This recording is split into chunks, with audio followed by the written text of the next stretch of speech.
তাহলে দেখো আজ পড়াবো হচ্ছে এনার্জি বা শক্তি, ঠিক আছে? এই কার বিড়ালটাকে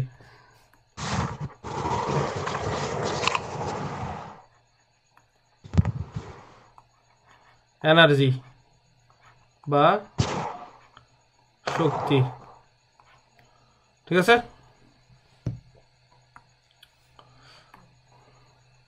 আচ্ছা, তাহলে এনার্জি বা শক্তি সেটা আমরা দেখব।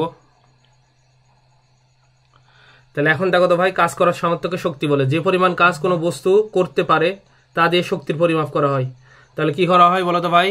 আমরা যদি বলি কাজ করার সামর্থ্যকে কি বলে? কাজ করার সামর্থ্যকে কি বলে বলো তো ভাই? শক্তি বলে। শক্তি বলে। হ্যাঁ, শুনতে পাচ্ছ সবাই? কাজ করার সামর্থ্যকে শক্তি বলে। এখন প্রশ্ন হচ্ছে, যে পরিমাণ কাজ কোনো বস্তু করতে পারে তা দিয়ে শক্তি পরিমাপ করা হয়। যে পরিমাণ, এই পিডিএফ দিয়ে দেবো, হ্যাঁ? যে পরিমাণ কাজ কোনো বস্তু করতে পারে, এই খাতা কলমে লেখো, এটাই হোমওয়ার্ক কিন্তু আজকে যে লেকচার পড়াবো 2 ঘন্টা ব্যাপী, এটাই খাতায় নিয়ে আসবা, করে তুলে নিয়ে আসবা। যে পরিমাণ কাজ কোনো বস্তু করতে পারে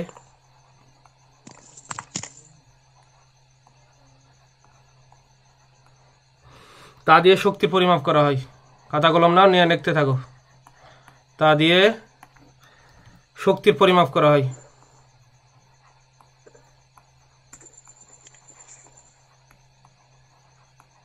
ঠিক আছে? তাহলে আমরা কি দেখলাম? কাজ করার সামর্থ্যকে শক্তি বলে। যে পরিমাণ কাজ কোনো বস্তু করতে পারে তা দিয়ে কি শক্তি পরিমাপ করা হয়। ঠিক আছে? এখন প্রশ্ন হচ্ছে, এই যে শক্তি কত প্রকার? এই শক্তি, মহাবিশ্বে কোনো শক্তির ধ্বংস, শক্তি কি নাই বলো তো ভাই? শক্তির পরিবর্তন আছে কিন্তু কোনো ক্ষয় বা ক্ষতি নাই। হ্যাঁ, মহাবিশ্বের শক্তি এক রূপ থেকে অন্য রূপে পরিবর্তন হবে, কোনো কি সৃষ্টিও হবে না, কোনো কি বলতো বিনাশও হবে না। মহাবিশ্বের মোট শক্তির পরিমাণ নির্দিষ্ট। এর শক্তির কি বলতো ভাই? সংরক্ষণশীলতা। ঠিক আছে? তাহলে আমরা দেখবো শক্তি কি কি ধরনের শক্তি হয়। তো প্রথমে আমরা দেখবো 1 নম্বর লিখলি মেকানিক্যাল এনার্জি, মানে হচ্ছে কি বলতো? মেকানিক্যাল এনার্জি, তাই না? যান্ত্রিক শক্তি। কি শক্তি? যান্ত্রিক শক্তি। যান্ত্রিক শক্তি হয়। এরপরে আসি হিট এনার্জি, মানে তাপ শক্তি হয়। কি শক্তি? এগুলো লাগো সব, এগুলো শক্তির রূপ। এই মহাবিশ্বে কোনো শক্তির সৃষ্টি বা বিনাশ নাই, শুধু শক্তি এক রূপ থেকে অন্য রূপে পরিবর্তন হয়। এটাই শক্তির সংরক্ষণশীল নীতি। তাহলে একটা হচ্ছে কি বলতো ভাই? তাপ শক্তি। এই তোমরা কি ক্লিয়ার দেখতে পাচ্ছ? না হলে জানাবা ভাই, ঠিক আছে? সে ওই যে মাইক্রোফোন অন করবা, করে জানাবা যে ভাই শুনতে পাচ্ছি না। এরপর হচ্ছে আলোক শক্তি। আলোক শক্তি, ঠিক আছে? তারপরে হচ্ছে 4 নম্বর, যদি দেখি 4 নম্বর হচ্ছে শব্দ শক্তি। শব্দ শক্তি, ঠিক আছে? এবার যদি 5 নম্বর বলি, 5 নম্বর আমরা দিতে পারি ম্যাগনেটিক এনার্জি অথবা চুম্বক শক্তি। চুম্বক শক্তি, ঠিক আছে? এবার 6 নম্বর এই তড়িৎ শক্তি, ইলেকট্রিক্যাল এনার্জি। তড়িৎ শক্তি, এই তাপমাত্রা কোনো শক্তি হয় না, তাপ শক্তি হয়। তাপমাত্রা বস্তুর তাপীয় অবস্থা। তড়িৎ শক্তি, তড়িৎ শক্তি। এটা কত গেল? 6। 7 নম্বর যদি বলি, এটা হচ্ছে রাসায়নিক শক্তি, মানে কেমিক্যাল এনার্জি। রাসায়নিক শক্তি। তুলছো সবাই? কয়জন আছো লাইনে একটু আমাকে জানাও তো। এই লাইনে কয়জন আছো? 11 জন। আচ্ছা, তুলতে থাকো, কারণ এগুলাই হোমওয়ার্ক। এখন তুললে তো বেঁচে গেল সময়। এরপরে হচ্ছে আমরা গেলাম 5, 6, 7। শব্দ শব্দ শক্তি, এটা 4। শব্দ শক্তি দেখতে পাচ্ছ? শব্দ শক্তি, ঠিক আছে? লেখা একটু হয়ে গেছে আর কি, পেন আজ ভালো লেখছে না। তারপরে চুম্বক শক্তি, তড়িৎ শক্তি, রাসায়নিক শক্তি। রাসায়নিক শক্তি হচ্ছে 6, 7 গেল।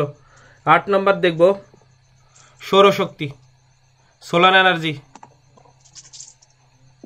কি শক্তি?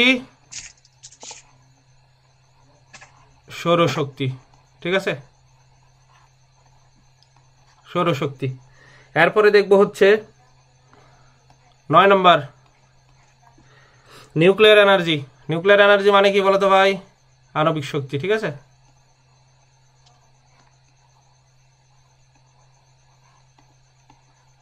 নিউক্লিয়ার শক্তি। ঠিক আছে,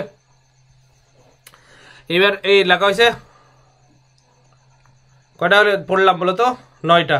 তাহলে কি হলো? শক্তি। শক্তি ভাই কাজ করার সামর্থ্যকে শক্তি বলে। যদি আসে ক নম্বরে যে শক্তি কাকে বলে, তাহলে কাজ করার সামর্থ্যকে শক্তি বলে। যে পরিমাণ কাজ কোনো বস্তু করতে পারে তা দিয়ে শক্তির পরিমাপ করা হয়। তো শক্তির কোনো সৃষ্টি বা বিনাশ নাই। শক্তি এক রূপ থেকে অন্য রূপে পরিবর্তিত হতে পারে, এটাই শক্তির সংরক্ষণশীল নীতি। যেমন যান্ত্রিক শক্তি, তাপ শক্তি, আলোক শক্তি, শব্দ শক্তি, চুম্বক শক্তি, তড়িৎ শক্তি, রাসায়নিক শক্তি। তারপর হচ্ছে 8 নম্বর সৌরশক্তি। 9 নম্বর হচ্ছে আণবিক শক্তি। ক্লিয়ার? এখন যদি আমি বিদ্যুতের বাল্ব জ্বালাই, কি জ্বালালাম বলতো ভাই? বৈদ্যুতিক বাল্ব। এরকম বৈদ্যুতিক বাল্ব আছে, এরকম বৈদ্যুতিক বাল্ব। এটা কি শক্তি বলতো ভাই? বিদ্যুৎ শক্তি থেকে কিসে রূপান্তর হয়? এই বৈদ্যুতিক বাল্ব জ্বালার বিদ্যুৎ শক্তি একটা তাপ শক্তি উৎপন্ন হয় আর একটা আলোক শক্তি উৎপন্ন করে। তাপ প্লাস কি আলোক শক্তি। তাহলে এখানে কিসে রূপান্তর হলো বলতো? শক্তি ধ্বংস হয়নি, কিন্তু বিদ্যুৎ শক্তি কিসে রূপান্তর হয়েছে? এই যে বিদ্যুতিক বাল্ব জ্বালালে তাপ এবং আলোক শক্তিতে রূপান্তর হয়েছে। বুঝতে পারছো? ক্লিয়ার? ক্লিয়ার? তোলা হয়েছে সবার? আচ্ছা, নিচে গেলাম ভাই, দেখো তো নতুন পেজে গেলাম। হ্যাঁ, আচ্ছা,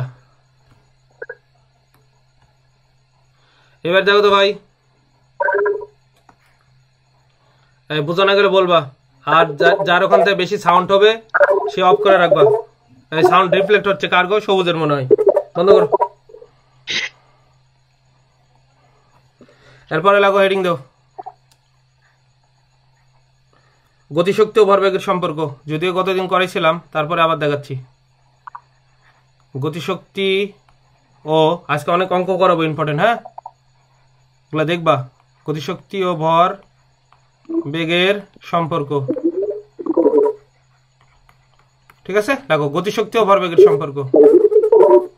এই রিপ্লেট হচ্ছে, এই কেউ মিউট করনি? মিউট করো, রিফ্লেক্ট হচ্ছে। সবাই মিউট করো তো। সবুজ আপাতত থাকো, তোমার যদি ইয়া হয় তাহলে তুমিও মিউট করবা। তাহলে এখন প্রশ্ন হচ্ছে, এদিকে দেখো তো, গতিশক্তি আমরা কি জানি বলো তো? এখানে যদি এটা এম্বরের বস্তু হয়, এম্বরের বস্তু, এটার বেগ যদি ভি হয়, বেগ যদি কি হয়? ভি, তাহলে কাইনেটিক এনার্জি কত হবে? গতিশক্তি আমরা জানি হাফ এম কত হবে বলো তো ভাই? ভি স্কোয়ার গতিশক্তি, তাই না?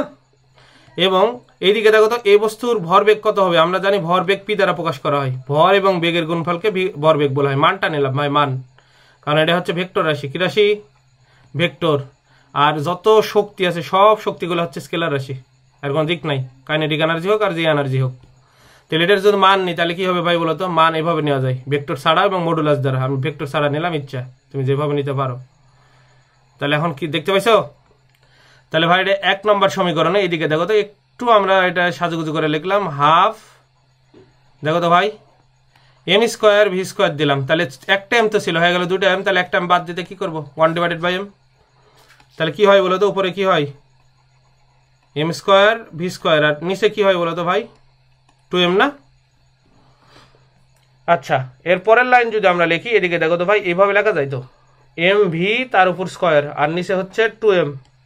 ঠিক আছে, এই এম ভি মানে কি বলতো ভাই? এই যে কালার চেঞ্জ করতেছি, এইদিকে একটু ভালো করে দেখো, এই যে m v, m v, m v মানে হচ্ছে ভরবেগ পি দ্বারা প্রকাশ করা হয়। তাহলে এখানে কি লিখবো বলতো? এম ভির বদলে যে পি নিচে লিখবো পি, তার উপর আছে square, R equal to 2m। তাহলে অতএব এই যে গতিশক্তির সাথে ভরবেগের যে সম্পর্ক, সেটা আমরা লিখতে পারি এইভাবে। এদিকে দেখো তো, কাইনেটিক এনার্জি মানে গতিশক্তি ইকাল টু হবে এই যে ভরবেগের উপর square divided by 2m। Clear ভাই? ক্লিয়ার? ক্লিয়ার? এটাই সম্পর্ক, এটাই সম্পর্ক। ঠিক আছে, এখন প্রশ্ন হচ্ছে কি ভাই বলো তো? এখানে ধ্রুবক কে সেটা একটু দেখো তো। এখানে ধ্রুবক হচ্ছে, দেখো তো, ভর কখনো পরিবর্তন হবে? ফার্স্টের আমি বলছি ভাই এটা নিউটনের বলবিদ্যুৎ ভর কনস্ট্যান্ট, কারণ এর আলোর বেগের কাছাকাছি যদি বেগে গতিশীল হইতো ভর বৃদ্ধি পেত। তো এটা নিউটনের বলবিদ্যায় ভর কনস্ট্যান্ট আর টু তো কনস্ট্যান্ট, তাই না? তাহলে আমি কি লিখতে পারি বলো তো? আমি এভাবে লিখতে পারি, তাহলে এখানে যেহেতু কনস্ট্যান্ট, এদিকে দেখো তো কাইনেটিক এনার্জি,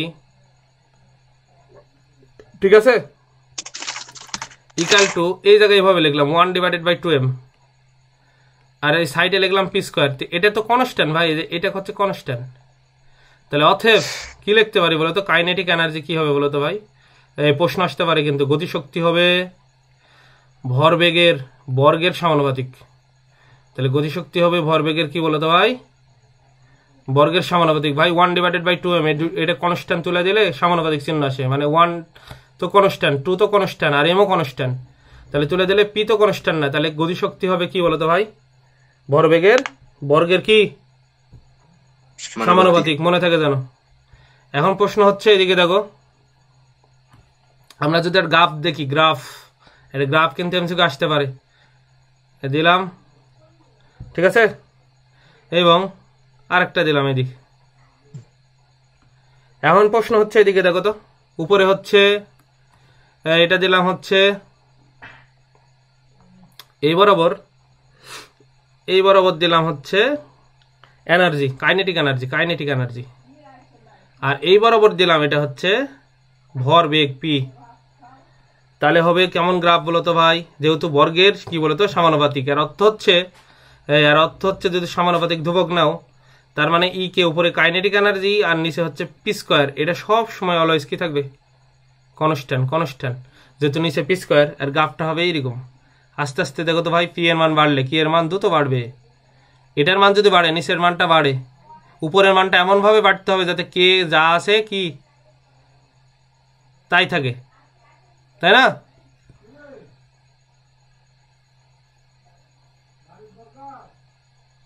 কে যা আছে তাই থাকে, ঠিক আছে। তাহলে দেখো পি বাড়লে, এইদিকে দেখো তো, পি বাড়লে তার উপর স্কোয়ার আছে, এটা দ্রুত বাড়বে।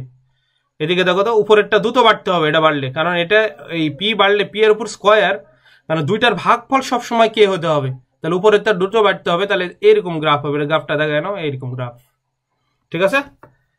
তাহলে এই যে ওয়াই অক্ষ বরাবর কি দিছি বলো তো ভাই? ওয়াই অক্ষ বরাবর, এই যে ওয়াই অক্ষ বরাবর গতিশক্তি, আর এক্স অক্ষ বরাবর কি বলতো ভাই? ভরবেগ দিলে হচ্ছে গ্রাফটা হবে এরকম, মনে থাকবে ভাই? কোনো সমস্যা? বুঝতে পারছো সবুজ? পরের পেজে যাবো। হ্যাঁ, লেখচিত্র হচ্ছে, দেখো কাইনেটিক এনার্জি কার সমানুপাতিক বলতো ভাই? ভরবেগের বর্গের সমানুপাতিক। তো এই যে এই কাইনেটিক গতিশক্তি দিছি ওয়াই অক্ষ বরাবর, আর ভরবেগ দিছি এক্স অক্ষ বরাবর।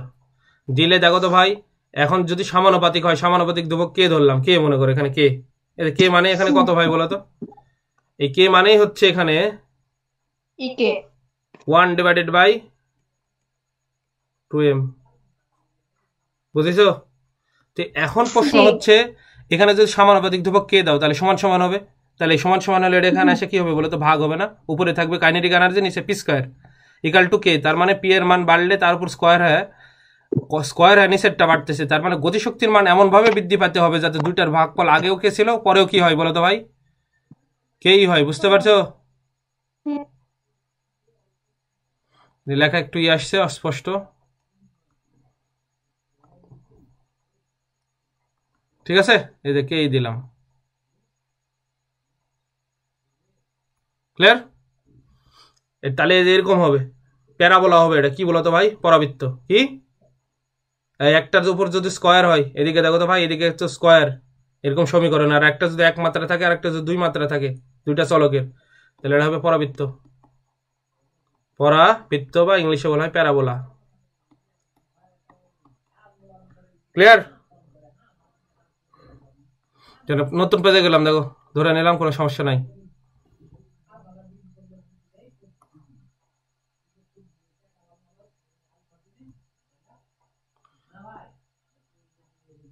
তাহলে এখন দেখো পরেরটাতে যাই ভাই, সমস্যার সমাধান এখন দেখবো। তার আগে আমরা কিছু বেসিক পড়াবো। হেডিং দাও, সমস্যা সমাধান, ঠিক আছে। প্রবলেম সলভ দিছো সবাই? সবুজ দিছো? বাপি আছো নাকি? দিছি অহনা আসি ভাইয়া। খুশি আছো?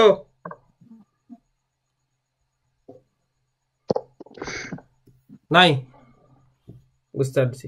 ইয়ে আছো, মুশফিক আছো? নাই। এগুলো নাই। কয়জন আছে এখন লাইনে বলো? 11 জন। আচ্ছা লাগো। যাদের নাম বলতেছে না আস্তে আস্তে নাম বলবো, কিন্তু জিজ্ঞেস করবো আমি যখন দেখবো। দেখো হেডিং দাও, গতিশক্তি কি ঋণাত্মক হতে পারে? এটাই হোমওয়ার্ক তুলবা। গতিশক্তি কি ঋণাত্মক হতে পারে, প্রশ্ন এটা। এখন গতিশক্তি ঋণাত্মক হতে পারে কিনা একটু দেখো তো ভাই। গতিশক্তি কি বলো তো? আমরা কি বলে দেখলাম? কাইনেটিক এনার্জি ইকাল টু কত বলো তো ভাই? হাফ এম কত ভি স্কয়ার, তাই তো? এখন দেখো তো ভাই গতিশক্তি ঋণাত্মক হতে পারে কিনা। আমি যদি এখানে টান দিই, এম অলওয়েজ কি পজিটিভ, ঠিক আছে? ভি কি হতে পারে? বেগ, এটা ভেক্টর রাশি। নেগেটিভও হতে পারে, কি হতে পারে মানে একটা ভি হচ্ছে যেদিকে যাচ্ছে সেদিকে যদি যায় পজিটিভ, তার উল্টা দিকে গেলে হবে কি নেগেটিভ। কিন্তু ভাই দেখো তো এর মানের উপর যদি স্কোয়ার দাও, পজিটিভ হোক আর নেগেটিভ হোক সবগুলো কি হয়ে যাবে বলো তো? পজিটিভ হবে না? নেগেটিভের উপরে দিলে স্কোয়ার দিলেও পজিটিভ, তাই তো? বুঝতে পারছো? তাহলে এখন আমরা কি করতে পারি বলো তো ভাই? দেখো তো এম পজিটিভ, ভি পজিটিভ হোক আর নেগেটিভ হোক, কিন্তু ভি এর উপর স্কোয়ার দিলে পজিটিভ হবে। তাহলে সবগুলো, তাহলে গতিশক্তি অলওয়েজ কি হবে? গতিশক্তির মান অলওয়েজ পজিটিভ আসবে, কোনো নেগেটিভ মান নেই। কি নাই ভাই বলো তো? কোনো নেগেটিভ মান নাই, মনে থাকবে? হ্যাঁ, গতিশক্তির কোনো দিক আছে বলো তো ভাই? না, নাই। তাহলে গতিশক্তি সর্বদা কি হয় বলো তো ভাই? ধনাত্মক। লাগো, গতিশক্তি সর্বদা ধনাত্মক হয়, ঠিক আছে? ধনাত্মক হয়। তাহলে গতিশক্তি যদি এমসিকিউ আসে সর্বদা কি হয়? ধনাত্মক হয়, মনে থাকবে?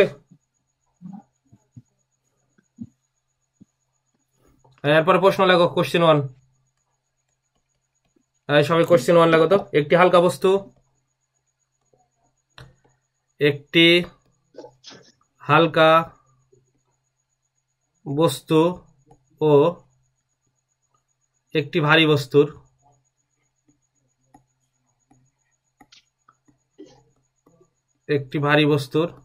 তাহলে একটি হালকা বস্তু ও একটি ভারী বস্তুর ভরবেগ সমান। ভরবেগ সমান কোনটির গতিশক্তি বেশি?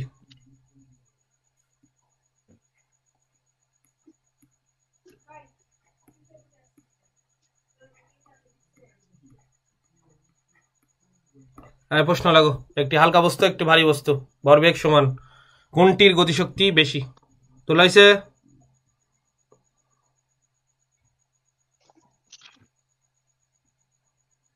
তোলা হলে বলো ভাই, ঠিক আছে?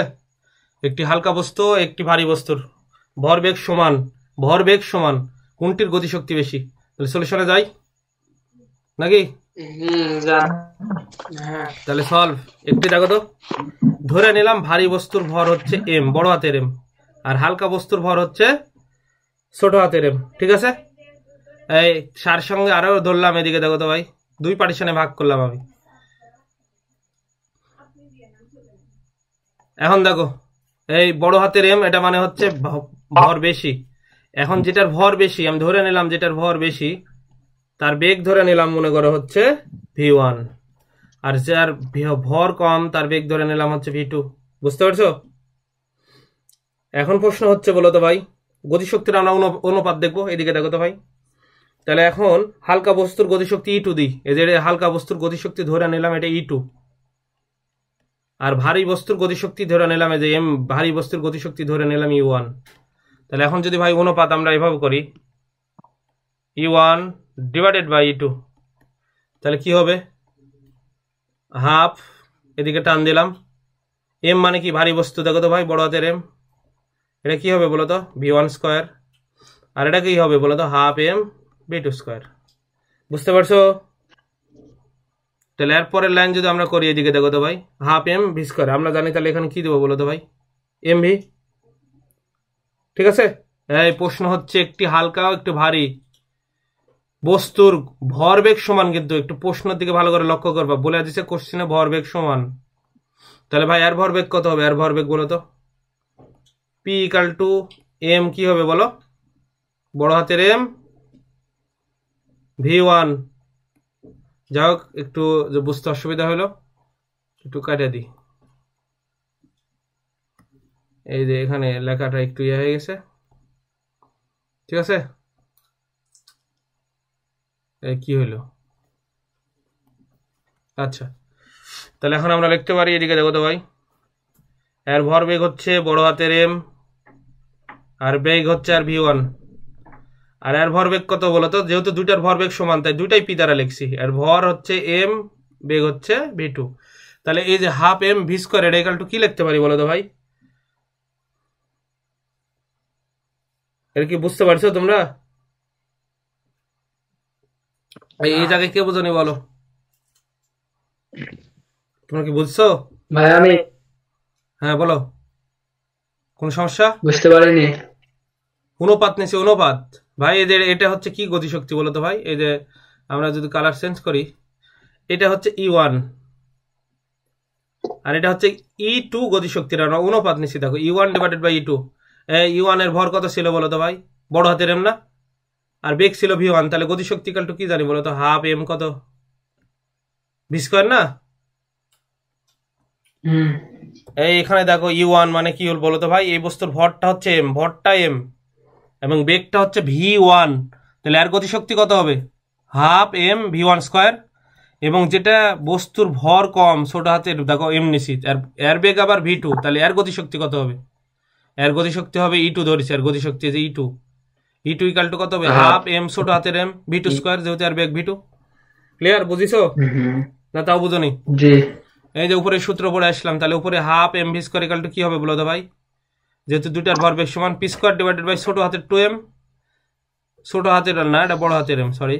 আর এই নিচে কি হবে বলো তো ভাই? পি স্কয়ার ডিভাইডেড বাই কি? বড় হাতের 2m। আমি যদি বলো ভাই এটা কিভাবে হলো? গতিশক্তি কি বলে দেখালাম না? গতিশক্তি যেহেতু দুইটার মধ্যে কি সেম বলো তো ভাই? নিচেরটা ছোট হাতের না? না, এইদিকে দেখো মিশিয়ে দিয়ে আবার দেখাচ্ছি। এই জায়গায় তো ঝামেলা,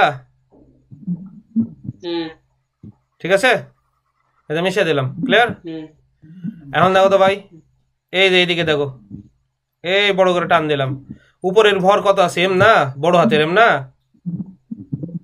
উপরের ভর তো বড় হাতের এম। তাহলে কি দেবো ভাই বলো তো? যেহেতু দুইটার ভরবেগই সেম, তাহলে ভরবেগ স্কয়ার ডিভাইডেড বাই বড় হাতের 2m দেবো না?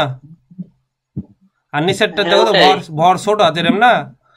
তাহলে যেহেতু দুইটার ভরবেগ সেম দুইটারই, তাহলে পি স্কয়ার ডিভাইডেড বাই ছোট হাতের কি দেবো বলো? 2m। বুঝো নি? ঠিক আছে, এখন উল্টা যাবে। দেখো তো উল্টা গেলে কি হয় আমরা একটু দেখাচ্ছি। এটা কি হয়েছে ভাই? ওঠানো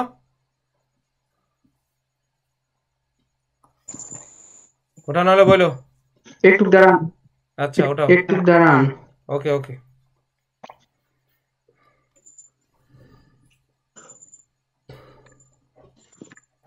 জি হয়েছে। হয়েছে?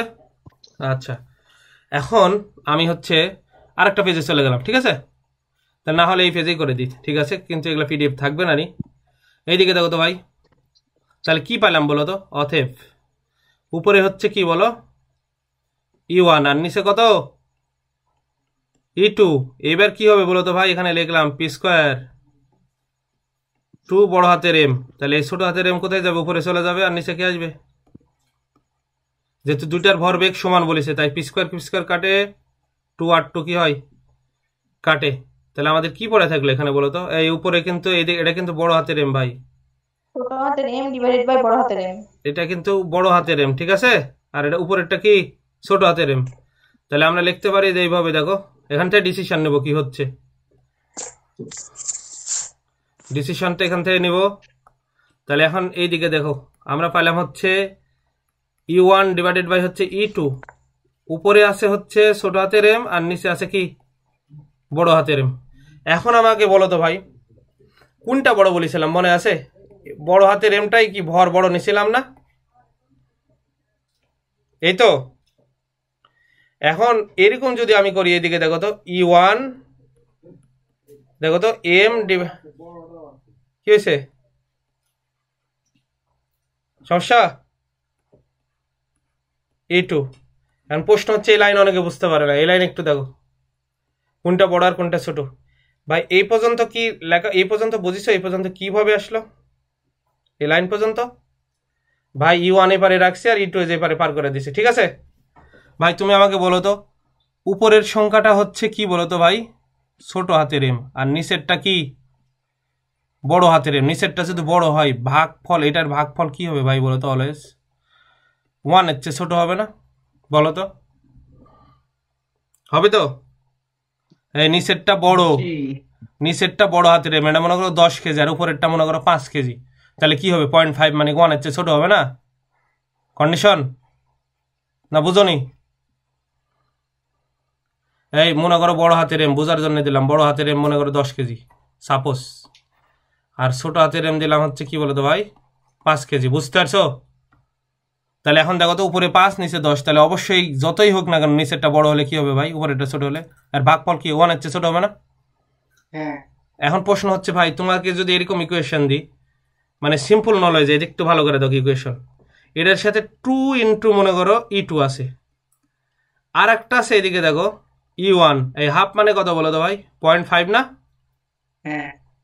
আরেকটার সাথে আছে E2, এরকম দিলাম। এবার বলো তো ভাই উপরের সমীকরণ দেখো, উপরের সমীকরণের দিকে একটু লক্ষ্য করে একটু দেখো, এটা বুঝতে হবে, না হলে এটা বুঝতে পারবে না।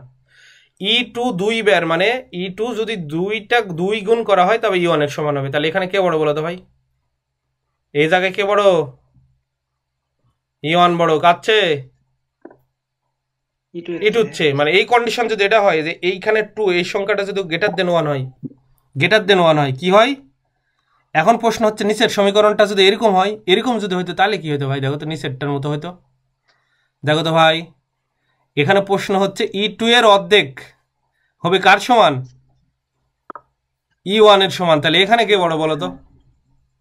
এখানে E2 বড় না? না বুঝনি? কোনটা বড় আর কোনটা ছোট? এই উপরের মতো যদি হয়, এদিকে দেখো, বুঝতে পারছি না, দেখা যাচ্ছে না? বুঝতে পারছি না ভাইয়া। এই সমীকরণ যদি এরকম হয়, দেখো এখানে কত আছে বলো তো ভাই? কত আছে এখানে? 2 কি 1 এর চেয়ে বড় না এখানে? এই E2 কে 2 গুণ করলে মনে করো এর দুইটা মান নিলে, মনে করো এর মান 10, 2 গুণ করলে কত হবে? 20, আর নিজেরই মান মনে করো 20, আর এর মান মনে করো 10, তাহলে দুই পাশে সমান হবে 10 ইন্টু 2 গুণন করলে 20, এবারে 20, তাহলে কে বড় হলো এবার বলো তো? E1 বড় না? এবার মনে করো এর মান হচ্ছে 10, তাহলে ভাই এবারে সমান সমান হতে হলে এর মান কত হওয়া লাগবে? 20। কেন 20 হওয়া লাগবে? 20.5 মানে অর্ধেক, 20 এর অর্ধেক 10 হবে, এবারেও 10 হবে, বুঝিছো না? তাও বুঝনি? এই যে E2 এর মান যদি 20 হয় তাহলে 0.5 এর সাথে গুণ করলে 10 হবে, তাহলে এবার কে বড় বলো তো? E2 20, E2 বড় না? এখন এই সমীকরণে আসে তো ভাই দেখো তো, এটা অলওয়েজ কি হবে বলো তো? এটা উপরেরটা ছোট নিচেরটা বড়, অলওয়েজ কি হবে? লেস দেন 1 হবে না? দেখো তো 0.5 কি 1 এর চেয়ে ছোট না? এখানে কি হবে এই অনুপাতটা বলো তো? এই যে m ডিভাইডেড বাই বড় হাতের m, এই অনুপাতটা অলওয়েজ 1 এর চেয়ে ছোট হবে, মানে 0.1, 0.2, 0.3, 0.5, বুঝতে পারছো? তার মানে E2 বড় না এই সমীকরণে? E2 কার চেয়ে বড় বলো? E1 এর চেয়ে বড় না? তাও বুঝনি? তাও বুঝনি ভাই? এখন দেখো E1 আর E2 এই জায়গায় লক্ষ্য করো, এই জায়গায় লক্ষ্য করো, উপরের ভরটা ছোট নিচের ভরটা বড়, তুমি যতই ভাগ করো না কেন এই জায়গায় আসবে 1 এর চেয়ে ছোট, মানে এরকম আসবে 0.5, 0.2, 0.3 হলে কি দেখালাম এখানে বলো তো? এই যে এর সাথে যেটা থাকবে ভগ্নাংশকারে থাকলে ওর সাথে যেটা গুণ থাকবে সেটাই বড়, তার মানে E2 হবে বড় এখানে, যেহেতু এমটা ছোট আর বড় হাতের এমটা বড়, এটা ভাগ করলে 0.1, 0.2, 0.3, 0.5 এরকম কিছু আসবে। আর E1টাই কি হলো বলো তো? ছোট না? ক্লিয়ার হয়নি এখনো? ক্লিয়ার হওনি না? অসুবিধা হচ্ছে? অঙ্ক দিয়ে দেখাবো? আর কারো কোনো খটকা আছে থাকলে বলো ভাই, নাহলে আমি অঙ্ক দিয়ে দেখাবো এটা কেমনে সম্ভব হলো, বুঝিছো? তাহলে এখন দেখো, ধরে নিলাম বুঝিছো আর কি। উপরের দিকে দেখো তো, প্রথমে যখন নিয়েছিলাম কার, এখনো দেখো তো ভাই, প্রশ্ন হচ্ছে দুইটার ভরবেগ সমান হলে কোনটার গতিশক্তি বেশি হবে বলো তো ভাই? E2 এর গতিশক্তি বেশি, কার গতিশক্তি হচ্ছে বলো তো ভাই? E1 এর মনে আছে এটার ভর কত ভাই বলো তো? এই E2 এর ভর কত বলেছিলাম, না ভুলে গেছো ভাই? একটু উপরের দিকে গায়ে, এদিকে দেখো। E1 এর ভর m, বড় হাতের m, আর E2 এর ভর ছোট হাতের m। E1 এর ভর বড় হাতের m, এই যে এর ভর ছিল বড় হাতের m, আর এই যে E2 এর যে গতিশক্তি ছিল এটা ছিল ছোট হাতের m। তাহলে ভাই একটা জিনিস এখন পাইলাম, দেখো তো, যার ভর বেশি তার গতিশক্তি কি হবে বলো তো ভাই? তার গতিশক্তি কম হবে। যার ভর কম তার গতিশক্তি কি হবে? বেশি হবে। বুঝিছো? এদিকে দেখো, E1 এর ভর বেশি ছিল m, বড় হাতের m, আর E2 এর ভর ছিল ছোট হাতের m। দেখো তো ভাই, এই ছোট হাতের m সেটা E2ই বড় হয়নি। তার মানে আমরা কি ডিসিশন নেব বলো? আমরা নেব হালকা বস্তু। দেখো তো, হালকা এবং ভারী বস্তু দুইটার যদি ভরবেগ সেম হয় তাহলে অবশ্যই হালকা বস্তুর গতিশক্তি বেশি হবে। কোন বস্তুর গতিশক্তি বেশি হবে? হালকা। বুঝিছো?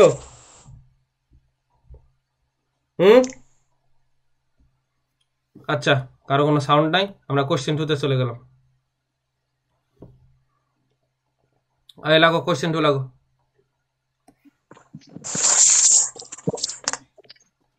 কোশ্চেন 2, এই তোমরা যখন কোনো কিছু বলবা না ধরে নিলাম তোমরা বুঝে গেছো।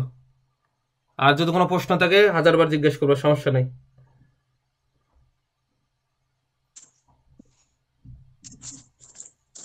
ঠিক আছে? এখন দেখো তো ভাই, প্রশ্ন বলিছে তোলো 10 মিটার পার সেকেন্ড বেগে ছুটে আসা। নেট প্রবলেম, দেখতে পাচ্ছি না তো। কার নেট প্রবলেম? আর আমার সবকিছু কালো। ও, তাহলে কি বলবো? 10 মিটার পার সেকেন্ড বেগে ছুটে আসা, রেকর্ড হচ্ছে, সমস্যা নাই, পরে দেখে নেবা। একটি ক্রিকেট বলকে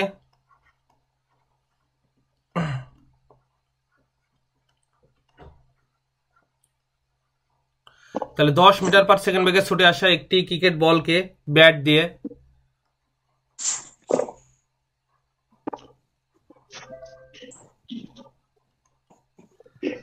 বিপরীত দিকে লাগো ভাই, বিপরীত দিকে, ঠিক আছে, 15 মিটার পার সেকেন্ড বেগে ফেরত পাঠানো হলো। 15 এত বেগে ফেরত পাঠানো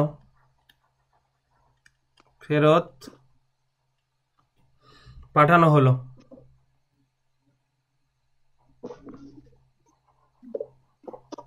ফেরত পাঠানো হলো, ঠিক আছে।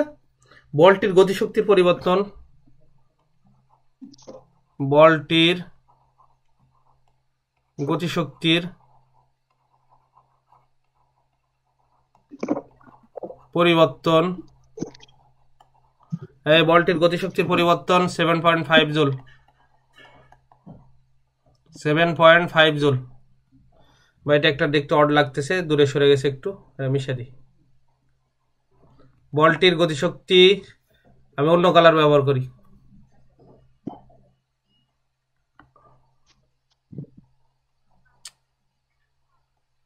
$7.5 জুল। বলটির গতিশক্তি 7.5 জুল। ক্লিয়ার?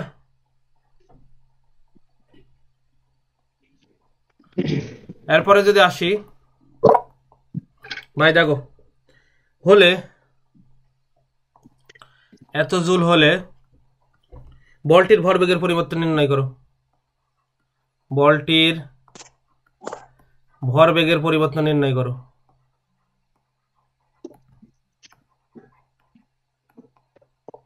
বর্তন নির্ণয় করো, ঠিক আছে। এই হলো আমাদের প্রশ্ন। কোথায় কে বুঝতে পারেনি বলো, লেখা বুঝতে না পারলে বলো, কারণ এখানে পেন দিয়ে লেখা তো ভালো করা যাচ্ছে না।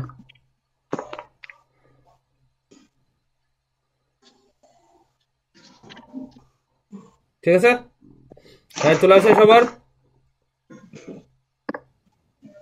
হ্যাঁ, জি ভাই। আচ্ছা, আমরা জানি, দেখো তো ভাই, তাহলে গতিশক্তির পরিবর্তন কি হবে? সলিউশন শুরু করলাম। এই সলভ ভাই। গতিশক্তির পরিবর্তন এদিকে দেখো, ডেলি ইকাল টু হবে শেষ গতিশক্তি মাইনাস কি ফাইনাল গতিশক্তি অ্যান্ড ইনিশিয়াল গতিশক্তি, তাই না? তো এখন তোমাদের এই প্রশ্নতে বলে দিছে, এইদিকে দেখো কি কি বলা আছে, একটু যদি তোমাদের একটু দেখাই, সেটা হচ্ছে বলা আছে এরকম। এখানে দেখো তো ভাই গতিশক্তির পরিবর্তন বলেছে ডেল ই, এর মানটা বলে দিছে কত বলো তো ভাই? 7.5 জুল। ক্লিয়ার? এখন প্রশ্ন হচ্ছে ভাই গতিশক্তির পরিবর্তন, এটা কিন্তু বলা আছে, তাহলে গতিশক্তির পরিবর্তন কি হবে বলো তো ভাই? Del E equal to half, ভর যদি সেম হয় তাহলে শেষ বেগের উপর স্কোয়ার মাইনাস কি হবে আদি বেগের উপর স্কোয়ার। এই যে ভাই এর গুণ দেওয়া দাও, একই হবে। দেখো শেষ গতিশক্তি মাইনাস আদি গতিশক্তি, বুঝিছো? কারণ যে বস্তুটা হিট খাইছে ব্যাডে তার ভর বলা নাই কিন্তু ভাই। তোমার ভর না জানা থাকলে অঙ্কই করতে পারবে না। কেন অঙ্ক করতে পারবে না বলতেছি, কারণ আমরা দেখছি ভর বেগের পরিবর্তন কত, কিসের পরিবর্তন কত? ভর বেগের। কিন্তু অঙ্কতে দেখো কোথাও ভর নাই, তাহলে তোমার ফার্স্ট কাজ হচ্ছে ভর বের করে নাও। কি বের করে নাও? ভর। তাহলে এখান থেকে ভর যদি বের করি, দেখো গতিশক্তির পরিবর্তন এখানে যদি বসাই 7.5 ইকাল টু হাফ এম, তোই আমার বের করবো শেষ বেগ কত হয়েছে ভাই বলো তো? 15। ঠিক আছে। আর আদি বেগ কত? 10। তার মানে এভাবে করলে এই যে এম এর মান আসবে হচ্ছে, ক্যালকুলেশন করে দেখো, এম এর মান আসবে 1.2 কেজি। বুঝিস? 1.2 কেজি। এই গতিশক্তির কোনো এখানে দেখো তো ভাই বেগ, এখানে নেগেটিভ বসাও পজিটিভ বসাও, বেগ কিন্তু দেখো তার উপর স্কোয়ার আছে, এই জন্য পজিটিভ নেগেটিভ হলো। কারণ তুমি যদি ভাই এদিকে দেখো তো ভাই, এই ফাইনাল বেগের দিকে যদি পজিটিভ ধরো, কি দিক ধরো? ফাইনাল বেগ পজিটিভ, কারণ ব্যাড এ যেদিকে খাইছে দেখো তো ভাই, এই যে ব্যাড, এটা ব্যাড, এখানে আসা প্রথমে গতিশক্তি হয়নি, এখানে এসে ধাক্কা খাইছে মনে করে ইনিশিয়াল। আবার এই দিকে চলে যায়নি বলতো ধাক্কা খায় বেগটা, প্রথম বেগ ছিল কি বলতো ভাই? ভি ইনিশিয়াল, আর লাস্টের বেগ হচ্ছে ভিএফ। এখন প্রশ্ন হচ্ছে ভি তো ভেক্টর রাশি, ভি হচ্ছে ভেক্টর রাশি, কি রাশি? ভেক্টর রাশি। কিন্তু ভি এর উপর স্কোয়ার দিলে প্লাস হোক মাইনাস হোক কি হবে ভাই বলো তো? প্লাস হয়ে যাবে না?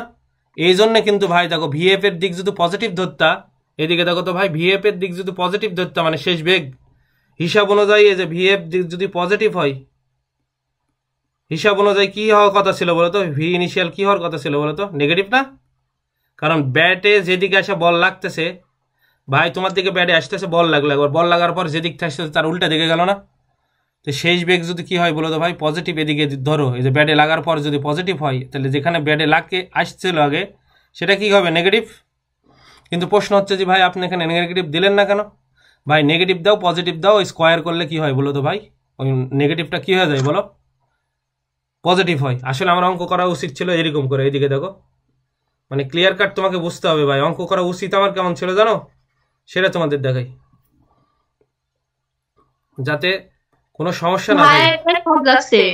হ্যাঁ এটাই তো সহজ লাগছে ভাই, কিন্তু সহজ লাগলে হবে না তো, আরো কঠিন অঙ্ক করাবো, এই জন্যই তো তোমাদের আমি বোঝাচ্ছি। এদিকে দেখো, এটা ব্যাট মনে করো, এটা হচ্ছে কি বলতো ভাই? ব্যাট। ভাই এই যে ব্যাটে বল লাগছে প্রথমে মনে করো, এটা কি বেগ?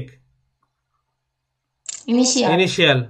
আর ব্যাটে বল লাগার পর কোন দিকে যাবে? এটা ফাইনাল না? হ্যাঁ।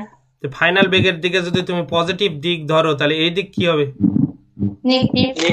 নেগেটিভ। তাহলে এখন দেখো তো ভাই পজিটিভ, মানে ফাইনাল বেগ কত ছিল বলো তো? এই ছুটে আসতে ছিল, দেখো ইনিশিয়াল বেগ বলা আছে, এটা কিন্তু 10, আর ফাইনাল বেগ কত হয়েছিল? 15। তাহলে 15 পজিটিভ দিলাম, মনে করো এখানে সেকেন্ড ব্র্যাকেট ব্যবহার করলাম। এবার আমার হিসাব অনুযায়ী করা উচিত ছিল যে এরকম ইনিশিয়াল বেগকে তাহলে নেগেটিভ ধরতে হবে, তাহলে নেগেটিভ 10 তার উপর স্কোয়ার তার উপরে এরকম, মানে লিগ্যাল অঙ্ক যদি আমি করি আর কি, মানে এক লাইন স্কিপ করেছিলাম, তাহলে কি হয় বলো তো ভাই? 7.5 হাফ এম, এই 15 স্কোয়ার এখানে থাকলো, দেখো তো ভাই এই মাঝখানে মাইনাস থাকলো 10-এর উপরে যে মাইনাস সহ স্কোয়ার, তাহলে কি হবে বলো তো? 10 স্কোয়ারই হবে না? বুঝিস? এবার ক্লিয়ার না? বুঝতে পারো নি 10 কিভাবে হলো? তখন আমি লাইন স্কিপ করেছিলাম, কারণ কনসেপ্ট থাকতে হবে ভাই। তাহলে অতএব এম ইকুয়াল টু কি হবে বলো? ভাইয়া হ্যাঁ ফাইনাল বেগ ঋণাত্মক হবে না? ইচ্ছা তুমি যদি ফাইনাল বেগের দিকে পজিটিভ ধরো, আমি এইদিকে দিক ধরেছি পজিটিভ, তাহলে এটা পজিটিভ, এটা হবে নেগেটিভ। তুমি যদি মনে করো ইনিশিয়াল বেগ এইদিকে পজিটিভ ধরবো, ঠিক আছে, তাহলে এটা হবে উপরেরটা হবে কি নেগেটিভ। যাই ধরো না কেন স্কোয়ার হয়ে যাবে, প্লাস হয়ে যাবে। প্লাস বুঝতে পারছো কি না এখনো খটকা আছে? বুঝেছি তুমি ভাই। ধরলেই হলো, এইদিকে যদি পজিটিভ ধরো তাহলে এইদিকে হবে নেগেটিভ। তার মানে এটা পজিটিভ হলে এখানে বসাতে হবে এই যে পজিটিভ 10, আর এখানে বসাতে হবে -15 উপর স্কোয়ার করলে কি হয় 15 স্কোয়ার হয়। ক্লিয়ার? আর প্রশ্ন হচ্ছে ভাই এই অঙ্কতে আমি ভর কেন বের করলাম আগে? চাইছে ভর বেগের পরিবর্তন কত হবে, অঙ্কতে ভর দেওয়াই নাই। তাই এই সূত্র থেকে আমরা কি করলাম বলতো, ভর বের করলাম। কি বের করলাম? ভর। ভর। ঠিক আছে, এবার ভর বেগের পরিবর্তন বের করবো। দেখো কি বের করবো, ভর বেগের পরিবর্তন। পরিবর্তন। এই ভর বেগের পরিবর্তন হবে, একটু ভালো করে দেখো তো, ভর বেগের ডেল পি পরিবর্তন, তাহলে ডেল পি, ঠিক আছে, ইকাল টু এম। প্রশ্ন হচ্ছে ভাই এদিকে দেখো তো, ফাইনাল পজিটিভ দিলেও মাইনাস সূত্রের, এটা কিসে বলো তো, এটা সূত্রের মাইনাস, এটা minus V initial I can দিলাম, কি বলে বুঝালাম ভাই? কারণ এখানে কিন্তু স্কোয়ার নাই ভাই, স্কোয়ার থাকলে না হয় পজিটিভ নেগেটিভ এটা হয়ে যেত। তুমি যদি দিক ধরো এইদিকে পজিটিভ দিক, শেষ বেগের দিকে পজিটিভ, তাহলে আদি বেগের দিক কি হবে, নেগেটিভ হবে না? আর এটা সূত্রের নেগেটিভ পরিবর্তন, এটা সূত্রের নেগেটিভ, আর এটা দিকের নেগেটিভ, তাহলে মাইনাসে মাইনাসে কি হবে, প্লাস। প্লাস। এই কে বোঝনি ভাই এটা কেমনে হলো? বুঝছি। কারণ এর আগে কিন্তু প্লাস আসুক মাইনাস আসুক উপরে স্কোয়ার ছিল, সবগুলো প্লাস হয়ে গেছে, কিন্তু এখন স্কোয়ার আছে এখানে নাই। শেষ বেগ দিক ধরেছি পজিটিভ, শেষ বেগের দিক থেকে ধরছি পজিটিভ, তাহলে আদি বেগের দিক কি হবে নেগেটিভ, আর এই মাঝখানে এটা সূত্রের মাইনাস। কিসের মাইনাস? সূত্রের। তাহলে ভর কত ছিল বলো তো ভাই, 0.12। এই শেষ বেগ কত 15 অঙ্কতে দেওয়া আছে, আর আদি বেগ ছিল 10। এই করলে আমাদের ভর বেগ হয় হচ্ছে, গুণ করে দেখবা 3, এই দেখা যাচ্ছে না, না 3 kg metre per second, 3 kg metre per second. এই ভর বেগের একক কিন্তু এটা হবে, কারণ ভর বেগ মানে কি বলতো, ভর এবং বেগ। ভরের একক হচ্ছে কি বলতো ভাই, কেজি, আর বেগের একক কি মিটার পার কি সেকেন্ড। তো এই আমাদের ভর বেগ। অঙ্ক কি বুঝিছো? জি ভাই। এই যে ছোট করে দিলাম, একবারে যে অঙ্ক করালাম সে অঙ্ক দেখাচ্ছি। ক্লিয়ার? পেজ অল পেজ দেখা যাচ্ছে। প্লাস মাইনাসের ব্যাপারটা বুঝছো, এটা বুঝছো ভাই, এই যে এইটা বুঝছো তোমরা, এই যে এটা এটা এই মাইনাসটা জি কেন হলো, ভাইয়া, এটাই দরকার, ঠিক আছে? দিকের জন্য। হ্যাঁ, এবার কোশ্চেন কতগুলো, 2 না? জি। তাহলে কোশ্চেন থ্রিতে যাব, লাগো কোশ্চেন থ্রি হয়েছে, হ্যাঁ। তোলা হয়েছে, আচ্ছা লাগো কোশ্চেন থ্রি, লাগো question three, Q three, question three বলছে একটু বড় অঙ্ক ভাই, হ্যাঁ চলতে একটু সময় লাগবে। লেখো 200 কেজি ভরের একটি গাড়ি, 200 কেজি না 2000 কেজি, একটু ভর বাড়ায় দিই, ঠিক আছে, 2000 কেজি ভরের 200 কেজি হলে একটা কেমন হয়ে যাচ্ছে গাড়ি, মাইক্রো গাড়ি মনে করে নিব, একটি গাড়ি, একটি গাড়ি, তাহলে 200 কেজি ভরের একটি গাড়ি ভূমির সাথে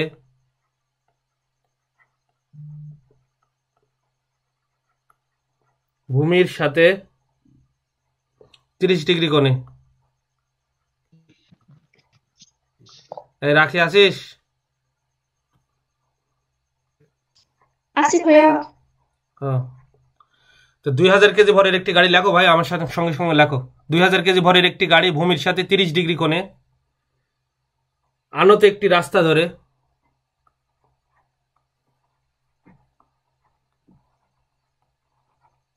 আনত একটি রাস্তা ধরে 16 metre per second 16 metre per second বেগে নিচে নামার সময়, এত বেগে নিচে নামার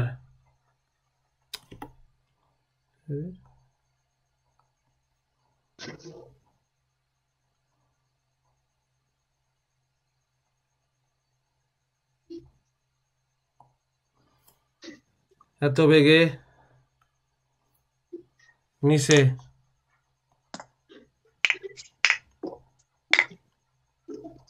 নামার সময় হ্যাঁ 6 মিটার/সেকেন্ড বেগে, তারপর হচ্ছে বুঝতে সিক্সটান না পারছি না। সিক্সটান না 16 ও 16। হুম একটু একটু মিশিয়ে দিলাম, এটা হবে 16, ঠিক আছে। 16 মিটার/সেকেন্ড বেগে নিচে নামার সময়, নিচে নামার সময়, ঠিক আছে। গাড়ির চালক বেগ প্রয়োগ করায়, হ্যাঁ তারপরে কি বললেন? গাড়ির চালক লেখো, নিচে নামার সময় গাড়ির চালক বেগ প্রয়োগ করায়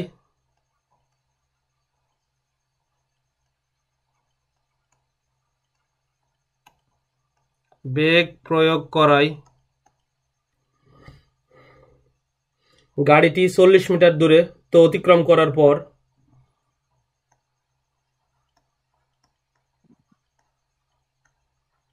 40 মিটার দূরত্ব অতিক্রম করার পর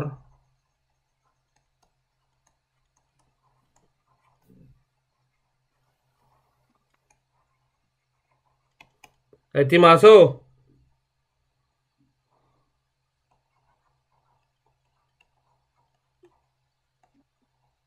থেমে যাই, ঠিক আছে।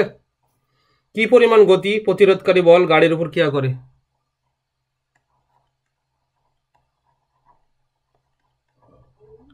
মান গতি প্রতিরোধকারী বল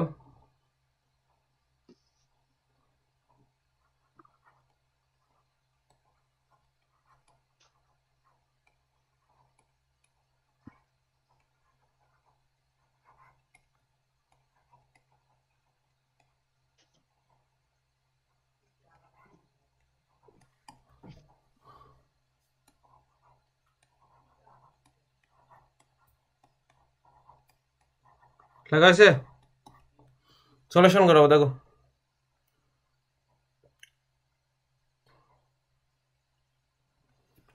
বলো বলো। হয়ে গেছে ভাই। আচ্ছা হ্যাঁ হয়ে গেছে। হ্যাঁ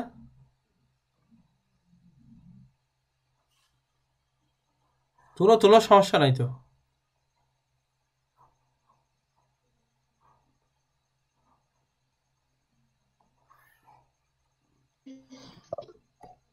হয়ে গেছে।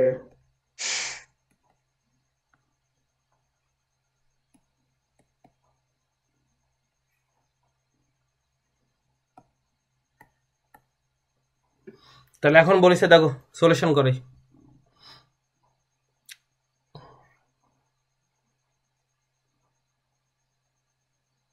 এরকম নিলাম, ঠিক আছে। এখন প্রশ্ন হচ্ছে, একটু ছোট করে দিই তাহলে বুঝতে সুবিধা হবে, দেখতে পাইছো। এখন বলেছে দেখো তো প্রশ্ন, আমরা হচ্ছে এটা বলেছে 200 কেজি ভরের একটি গাড়ি। কত কেজি ভরের একটি গাড়ি ভাই বলো তো, একটু বড় করেই দেখাই, 200, পরে আবার দেখা যাচ্ছে। 2000। সরি 2000। 2000 কেজি ভরের একটি গাড়ি, ঠিক আছে, বড় করে নিলাম। তাহলে এখন দেখো তো ভাই, তাহলে আমাদের বলেছে 2000 কেজি ভরের একটি গাড়ি ভূমির সাথে 30 ডিগ্রি কোণে আনত একটি রাস্তা ধরে, এই যে আনত একটি রাস্তা ধরে 16 মিটার/সেকেন্ড বেগে নিচে নামার সময় গাড়িটি বেগ প্রয়োগ করায় গাড়িটি 40 মিটার দূরত্ব অতিক্রম করার পর থেমে যায়। কি পরিমাণ দেখো তো গতি রোধকারী বল গাড়ির উপর ক্রিয়া করে? অঙ্কটা অনেক বড় দেখে মনে হচ্ছে, ঠিক আছে। বা উল্টে দিলাম, এদিকেই থাক বোঝার সুবিধা। তাহলে এখন দেখো তো ভাই, আমি কার্যক্রম শুরু করলাম, কালার অন্য নিলাম। এখন বলেছে ভাই দেখো তো কোন কত বলেছে বলো তো, এই যে রাস্তা কত ডিগ্রি কোণে আছে? 30। এখন কত কেজি ভরের একটি গাড়ি ভাই বলো তো? এই যে 2000 গাড়ি কেজি। দিলাম, একটা গাড়ি মাইক্রোর গাড়ি মনে করো,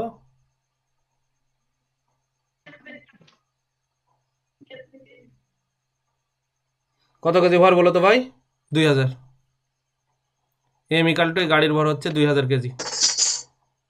ঠিক আছে, এখন প্রশ্ন হচ্ছে ভাই দেখো তো, এই গাড়ির ভর যদি 2000 কেজি হয় ভাই, নর্মাল রিয়াকশন কি হবে বলো তো ভাই? তলের সাথে লম্ব। কার সাথে লম্ব? তলের সাথে লম্ব। আর পৃথিবী কোন দিকে টানবে? বসে থাকবে পৃথিবী? নিচের দিকে। পৃথিবী খাড়া নিচের দিকে টানবে, এই তো। আর এটা কোন দিকে দেখো তো ভাই? উপাংশে যদি বিভক্ত করি, এখানে দিয়ে দিলাম। এখন প্রশ্ন হচ্ছে ভাই এটা কি দিলেন? এদিকে দেখো, বোঝাচ্ছি। এখন প্রশ্ন হচ্ছে ভাই ওটার ভর যদি এম হয় তাহলে এখানে হবে কত বলো তো? mg। তাহলে এটা কোন কত হবে? এটা 30 যদি হয়, এই কোনটা কত হবে বলো তো? পড়েছিলাম না, এটা হবে কত? 30। যার সাথে কোন সেটা কি হবে বলো তো ভাই? mg কে 2 ভাগে ভাগ করলাম, এটা কত হবে? mg cos θ। cos 30।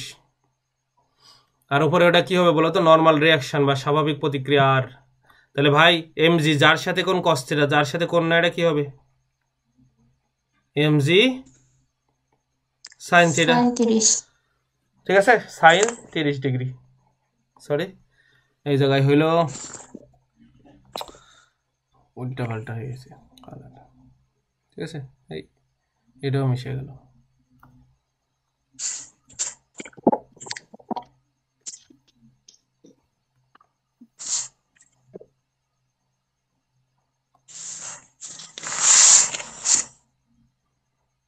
হয়েছে? আচ্ছা, এই তোমরা বুঝতে পারছো কিনা দেখো তো, সাইন কত হবে বলো তো ভাই? 30। ক্লিয়ার? যার সাথে কোন নাই, যে mg কে 2 ভাগে ভাগ করলাম। ফিজিক্সে যাকে ভাগ করা হয় সে আর অস্তিত্ব থাকে না। এখন প্রশ্ন হচ্ছে আর ইকাল টু তো নর্মাল রিয়াকশন, আমরা যদি বলি স্বাভাবিক প্রতিক্রিয়া কত? আর ইকাল টু তখন লিখবে mg cos কত বলো তো ভাই? 30। এটা কি ভাই গাড়ি নিচে নামাবে বলো তো? নিচে নামাচ্ছে কোনটা বল বলো তো ভাই? কোন ফোর্সটা? এটা তো তল, গাড়ি নিচে নামাবে কে? তুমি তো নামাচ্ছ না, গ্র্যাভিটেশন। কোন বল দ্বারা? mg sin 30। এটা নিচে নামায় আসবে, গাড়িকে একবারে নিচে নামাবে, একবারে এই জায়গায় নিয়ে চলে আসবে, এই জায়গায় নিয়ে চলে আসবে। ঠিক আছে, আর এই দুইটা তলের সাথে লম্ব আর এবং এই যে mg cos θ সমান হয়, একে অপরকে নিউট্রাল বানায় দেবে। কি বানায় দেবে? নিউট্রাল। বুঝতে পারছো? তাহলে আমাদের লব্ধি বল কত হবে ভাই? এখন প্রশ্ন হচ্ছে এদিকে দেখো তো, গাড়ি যখন নিচে নামবে, বল দেখো তো, বেগ প্রয়োগ করলে কি হয় বলো তো ভাই? গাড়ির চাকার সাথে কি হয়? তলে ফ্রিকশন ফোর্স হয় না? কি ফোর্স হয় বলো? Friction force. তো ভাই গাড়ি নিচের দিকে নামতে চাইলে ব্রেক করলে এই ফ্রিকশন ফোর্স পিছনের দিকে রাখবে। পিছনে এখানে ফ্রিকশন ফোর্সটাই হচ্ছে প্রতিরোধকারী বল, মানে এই যে পিছনের দিকে লাগবে ভাই। এটা কোন দিকে লাগবে বলো তো ভাই? ফ্রিকশন ফোর্স এই যে পিছনের দিকে লাগবে, এটা ফ্রিকশন ফোর্স। বুঝতে পারছো? পিছনের দিকে, পিছনের দিকে, এই যে পিছনের দিকে লাগলো। ফ্রিকশন ফোর্সের নাম দিলাম হচ্ছে এমনি এফ দিলাম। ঠিক আছে, আর এখানে এই বলটা নিয়ে কি হবে বলো তো ভাই? নিচের দিকে নামবে, আর নাম দিলাম এফ আর। কি নাম দিলাম? F R. ক্লিয়ার? এখন দেখো তো ভাই, এই বোঝা যাচ্ছে? বোঝা না গেলে বলো ভাই, আন্দাজি হাহু ধরো না। ঠিক আছে, তাহলে দেখো তো ভাই, mg কে 2 ভাগে ভাগ করলাম। কাকে ভাগ করলাম বলো তো? mg কে, যার সাথে কোন cos θ, কারণ এটা হচ্ছে এই কাকে নিউট্রাল বানাবে বলো তো ভাই? স্বাভাবিক প্রতিক্রিয়ার। mg sin θ কে কি দিলাম বলো তো? F R. এই লব্ধি বল না কোন দিকে নামবে বলো তো? নিচের দিকে নামবে না? তাহলে লব্ধি বল কত হবে বলো তো ভাই? এফ আর যদি লব্ধি বল দিই, তাহলে এখন দেখো তো প্রতিরোধকালী, এদিকে দেখো তোমাদের আমি একটু বুঝাই। এই যে দুটো টানলাম, এই যে তোমাদের বোঝার জন্য টানলাম।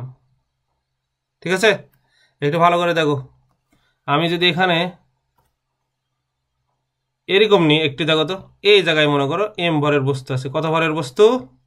এম। পিছনের দিক থেকে লাগতেছে বাধাদানকারী বল। কি বল? বাধাদানকারী বল এফ। আর সামনের দিকে কত লাগতেছিল বলো তো ভাই? mg কত? sin 30। তাহলে ভাই কোনটা বড়? নিচে নামতে হলে কোনটা বড় হবে বলো? নিচেরটা বাধা যদি দিয়েই থাকে, নিচেরটা বড় হবে না উপরেরটা বড় হবে? ভাই এটা যদি বড় হয়, জীবনে কোনোদিন গাড়ি থামবে? এটা যদি বড় হয়, যে নিচে যে নামাচ্ছে, এটা যদি বড় হয়, জীবনে কোনোদিন গাড়ি থামবে? থামাতে পারবে? ইম্পসিবল না? তাহলে কোনটা বড় হতে হবে বলো তো? এফ বড় হতে হবে। বাধাদানকারী বল, বাধাদানকারী বল অলওয়েজ পিছনের দিকে লাগে, পিছনের দিকে। তাহলে লব্ধি বল কত হবে ভাই বলো তো? লব্ধি বল তাহলে লব্ধি বল যদি আমরা এফ আর দিই, তাহলে কোন বলটা বড় করব বলো? বাধাদানকারী বলকে বড় করতে হবে, কারণ বাধাদানকারী বল যদি বড় না হয় জীবনেও এই গাড়ি থামবে না। কারণ গাড়ি তো নামতেছে কোন দিক ভাই বলো তো? এই যে নিচের দিকে, নিচের দিকে, নিচের দিকে কোন বলে নামাচ্ছে? mg sin 30। আর বাধাদানকারী বল লাগতেছে বেগ করার পরে এই তলের সাথে ঘর্ষণ খাচ্ছে, যে বাধাদানকারী বল উপরে এম ভরের বস্তু। এখন 40 মিটার যাওয়ার পরে থামে গেছে যেহেতু, তার মানে উপরে রেপ বলই বড়। তাহলে এফ মাইনাস কত দিব ভাই বলো তো? এফ মাইনাস mg কত?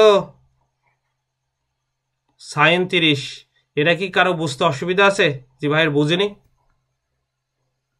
হ্যাঁ বলো। হ্যাঁ আরেকবার বলেন। এই যে এখানে এই গাড়িটা নিচে নামতেছে কোন বল দ্বারা বলো তো? এই যে mg sin 30 না? বেগ করা হলে ভাই, বেগ করা হলে বাধাদানকারী বল কোন দিকে হবে? গাড়ি যেদিকে নামার চেষ্টা করতেছে বাধাদানকারী বল হবে তার অপোজিটে না? নামার পরে কি হলো বলো তো ভাই? এই বেগ করার পরে অপোজিটে যে বল লাগতেছে 40 মিটার দূরে যে থামে গেল, এখন থামে যদি এই নিচেরটা যদি বড় হয়, জীবনে কোনোদিন গাড়ি থামবে? এই নিচেরটা বড় হলে বাধাদানকারী বলের চেয়ে যদি নিচেরটা বড় হয় mg sin 30, সারা জীবন নিচে নামতেই থাকবে, কারণ গাড়ি থামবেই না। তার মানে গাড়ি থামতে হলে কাকে বড় হতে হবে? বাধাদানকারী বলকে বড় হতে হবে। যদি mg নিচে নামতেছে তার চেয়ে একটু বড় বল দিতে হবে। তাহলে আমরা এই লব্ধি ধরলাম, দুইটা মিলা লব্ধি ধরলাম। কেন বলো তো ভাই? এখানে 180 ডিগ্রি কোণ না? তাই 180 ডিগ্রি কোণ হলে তো ভালো করেই জানো, তোমাদের পড়াইছিলাম। 180 ডিগ্রি কোণ হলে বড় বল থেকে লব্ধি হবে কত? বড় বল থেকে ছোট বল বিয়োগ, যেহেতু এফ বড়, এফ মাইনাস আর নিচেরটা কি বলতো? mg sin 30, এই ছোটটা। ক্লিয়ার? জি ভাইয়া। আচ্ছা, আমরা ধরে নিলাম এই গাড়িটা এস দূরত্বে থামছে। কত দূরত্বে থামছে ভাই বলো তো? এস দূরত্বে থামছে, ঠিক আছে? হ্যাঁ, এই যে এই গাড়িটা এস দূরত্বে থামছে, মনে করো এই যে দূরত্ব, এই উপর থেকে এই পর্যন্ত যে দূরত্ব, সেই দূরত্বকে আমরা ধরলাম এস দূরত্ব। এস দূরত্ব, এস দূরত্ব উপর থেকে নিচে, এস দূরত্ব। ক্লিয়ার? তাহলে কি হবে ভাই? এস দূরত্ব এসে যদি এখান থেকে গাড়ি যাত্রা শুরু করে, এখানে এসে যদি থামে, এস দূরত্ব এসে থামছে, কোন দূরত্ব এসে থামছে? এস। তাহলে এখন দেখো তো উপরে কি গতিশক্তি, আর কি ছিল বলো তো? নিচে গতিশক্তি ছিল না ভাই? কি ছিল? গতিশক্তি, ঠিক আছে? ওই গতিশক্তি ইকালটা আমাদের কি লিখবো বলো তো ভাই? গতিশক্তি ইকালটা আমরা লিখবো হচ্ছে কাজ। প্রশ্ন হচ্ছে ভাই এটা কেন লিখলেন? এদিকে দেখো তো ভাই, এই এখন হচ্ছে এই গাড়ি যখন নিচে নামবে, আর তো একটা বেগ থাকবে, আর গতিশক্তি থাকবে না, নিচের দিকে নামবে, ঠিক আছে? তাহলে এই নিচের দিকে নামতে হলে ভাই, গাড়িকে থামাতে হলে উল্টা দিকে কি করতে হবে বলো তো ভাই? এই যে একটা বল না, এটা প্রতিরোধকারী বল, বল ইন্টু এদিকে দেখো তো গাড়ির স্মরণ হচ্ছে, তার মানে গাড়ির যে গতিশক্তি নিয়ে তোমার মনে করো নামতেছে, তাহলে উল্টা দিকে গতিশক্তির একক কত? জুল। তাহলে উল্টা দিকে তোমাকে সেই পরিমাণ কাজ করতে হবে যাতে গাড়ি থামানো যায়। তার মানে গাড়ি নিচে নামতেছে গতিশক্তি নিয়ে, আর তোমাকে কাজ করতে হবে কি? উল্টা দিকে না? এই উল্টা দিকে কে কাজ করতেছে বলো তো? এই যে বাধাদানকারী বল না, এটাই তো কাজ। আর গতিশক্তি, গাড়ি নিচে নামতেছে কি না বলো তো? কাইনেটিক এনার্জি, গতিশক্তি। তাহলে গাড়ি যে গতিশক্তি না নিচে নামতেছে, যে গাড়ি তো করতে করতে গতিশক্তি নিচে নামতেছে, কারণ গাড়ি থামতে হলে অপোজিট দিকে কে বল লাগতেছে? কোন বল? বাধাদানকারী বল। তাহলে এই জন্য গতিশক্তি ইকাল টু কার সমান হতে হবে বলো তো? ওকে বাধা দিতে হলে কাজের সমান হতে হবে, ঠিক আছে? ধরে নিলাম ওই বস্তুর মনে করো গতিশক্তি, যে গতিশক্তিতে নামতেছে তার নাম আমি ধরে নিলাম হচ্ছে মনে করো এরকম, ওই বস্তুর ভর ধরে নিলাম 1/2 m, 2000 কেজি যেহেতু দেওয়া আছে, ধরে নিলাম ভি নট বেগে নিচে নামতেছে। তাহলে কাজ কত হবে ভাই বলো তো? নিট ফোর্স কত পাইছি বলো? নিট বল এই যে করলাম না, এই যে এফ আর মানে কত ভাই বলো তো? এই যে বল ইন্টু স্মরণ, এফ বল মানে হচ্ছে এফ মাইনাস mg sin 30, আর স্মরণ ধরে নিলাম এস মানে কত দূরে যায় থামিছে? 40 মিটার না? এই যে 40 না? এটা কি বুঝতে পারছো কেমনে হইলো? গাড়ি নিচে নামতেছিল গতিশক্তি নিয়ে, এখন তুমি এই যে বাধা দিচ্ছ এই বল, এই বলটা এই নিচে যেটা নামতেছে তার চেয়ে একটু বড়, তাহলে এই দুটা মিলা যে লব্ধি হবে, তাহলে এই যে লব্ধি ইন্টু হচ্ছে স্মরণ, কারণ তোমার বাধাদানকারী বল একটু বড়, এই যে লব্ধি ইন্টু সরণ, এটা কাজ করতে হবে, গতিশক্তির সমান হতে হবে। তো এটা যদি ক্যালকুলেশন করি ভাই একটু দেখো তো, মানগুলো যদি বসাই, হাফ গাড়ির কত ছিল বলো তো ভাই? 2000। এই কোন গতিশক্তি না নিচে নামতেছিল? 16 বলেছিলাম না, 16 মিটার পার সেকেন্ড বেগ না নিচে নামতেছিল। প্রতিরোধকারী বল আমি জানি না, কারণ এটাই বের করতে বলেছে। গাড়ির ভর হচ্ছে 2000, এটা মাইনাস 2000 ইন্টু 9.8 ইন্টু sin 30 ডিগ্রির মান হাফ, আর কত সরণ বলো তো? 40 সরণ। থামে গেছে। এভাবে যদি আমরা হিসাব করি তাহলে যে প্রতিরোধকারী বলের মান পাবো হচ্ছে 16,200 নিউটন। ক্লিয়ার? কোন জায়গায় অসুবিধা করে বলো।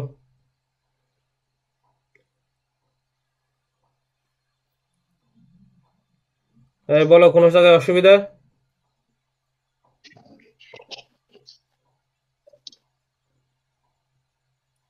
হ্যাঁ এখানে 200 দিচ্ছেন, 2000 হবে। ও হ্যাঁ, এখানে 2000 হবে। দাও 2000 ইন্টু 9.8, ঠিক আছে? তোটা ঠিক আছে? কেন তোমাদের অন্য আসছে নাকি? দেখো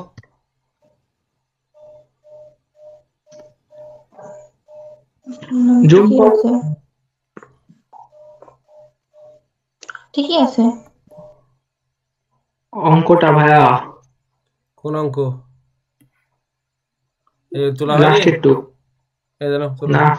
দেখতে পাচ্ছ? জি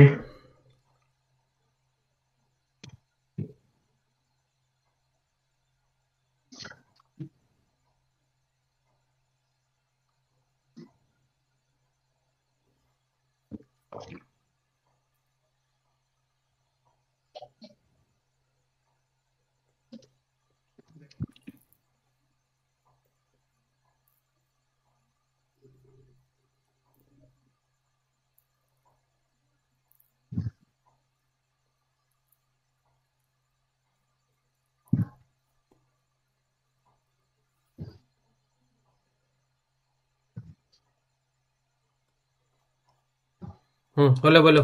ক্লিয়ার হয়েছে ভাই? না এখনো হয়নি? এই হয়নি ইলিয়াস? হয়ে গেছে। আচ্ছা, জি ভাইয়া হয়ে গেছে। তাহলে এখন নতুন করে হেডিং দাও, শক্তির নিত্যতা নীতির ব্যবহার। শক্তির নিত্যতা নীতির ব্যবহার, ঠিক আছে?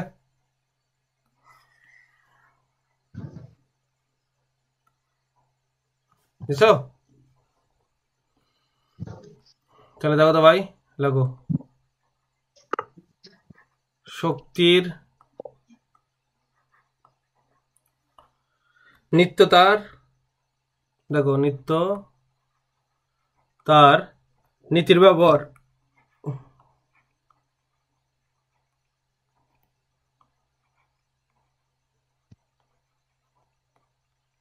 শক্তির নিত্যতা নীতির ব্যবহার, এটা আমরা দেখব। এখন পড়ন্ত বস্তুর ক্ষেত্রে দেখি। উৎক্ষিপ্ত বস্তু একই হয়, উৎক্ষিপ্ত বস্তু বা পড়ন্ত বস্তু অথবা পড়ন্ত বস্তু। তাহলে কোনটা দেখাবো বলো? একই হবে। তাহলে এখন দেখো তো, শক্তির নিত্যতা নীতির ব্যবহার উৎক্ষিপ্ত বস্তু হতে পারে না পড়ন্ত বস্তু হতে পারে, যেটা দেবে সেটা রাইট। ক্লিয়ার? তাহলে এখন দেখো পড়ন্ত বস্তুই দেখাই। এইদিকে দেখো, এই জায়গায় নিলাম,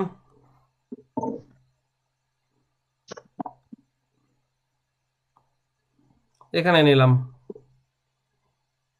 আচ্ছা, এটা একটু দূরেই নি।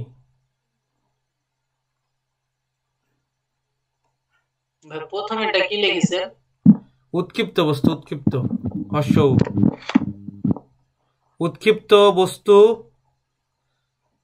বা পড়ন্ত বস্তুর ক্ষেত্রে এই শক্তির নিত্যতা সূত্র। তা আমরা এখন এই যে সিলেক্ট করলাম, এটা যেটা তোমাদের করাচ্ছে পড়ন্ত বস্তুর ক্ষেত্রে, যেটা হাই স্কুলের সাথে মিল, হাই স্কুলে পড়ে আসছো পড়ন্ত বস্তু, ঠিক আছে?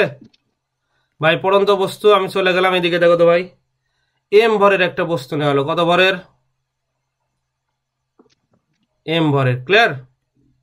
এখন আর আদি বেগ কত ভাই বলো তো?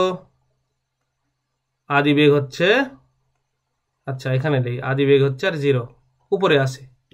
আর এটা মনে করো ভূমি, এটা হচ্ছে কি বলো তো ভাই?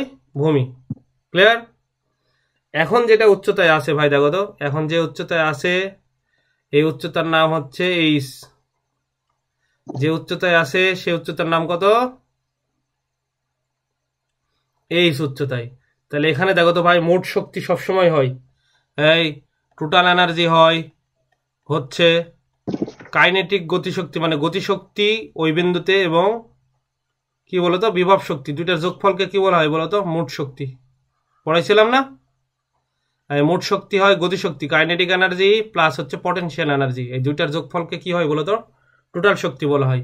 ভাই এখন দেখো তো এই বিন্দুর নাম দিলাম এ পয়েন্ট, এ বিন্দু, এ, এটা হচ্ছে এ বিন্দু। আমরা 3টা পয়েন্ট না কাজ করবো, এটা এ বিন্দু, এরপরে এখানে নিয়ে আসবো হচ্ছে বি বিন্দুতে, আর একটা নিয়ে আসবো সি বিন্দুতে। 3টা বিন্দুর জন্য দেখবো যে কি হয়, কাহিনী কি ঘটতেছে। বুঝাতে পারছি?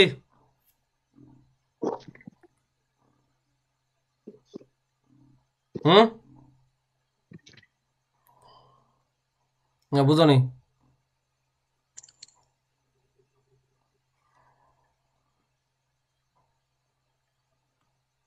বুঝেছি। এখন করলাম কি, এখান থেকে মনে করো এই বস্তু পড়ছে নিচের দিকে, ধরে নাও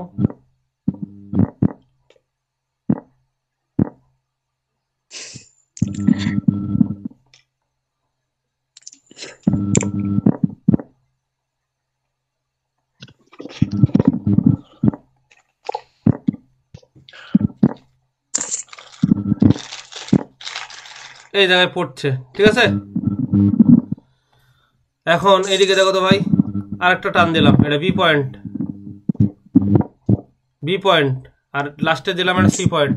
ভাই এখন বলো তো আমাকে, এই ভূমি থেকে যদি এই উচ্চতায় থাকে অ্যাম্বরের, এখানে বিভব শক্তি কত হবে এই জায়গায়?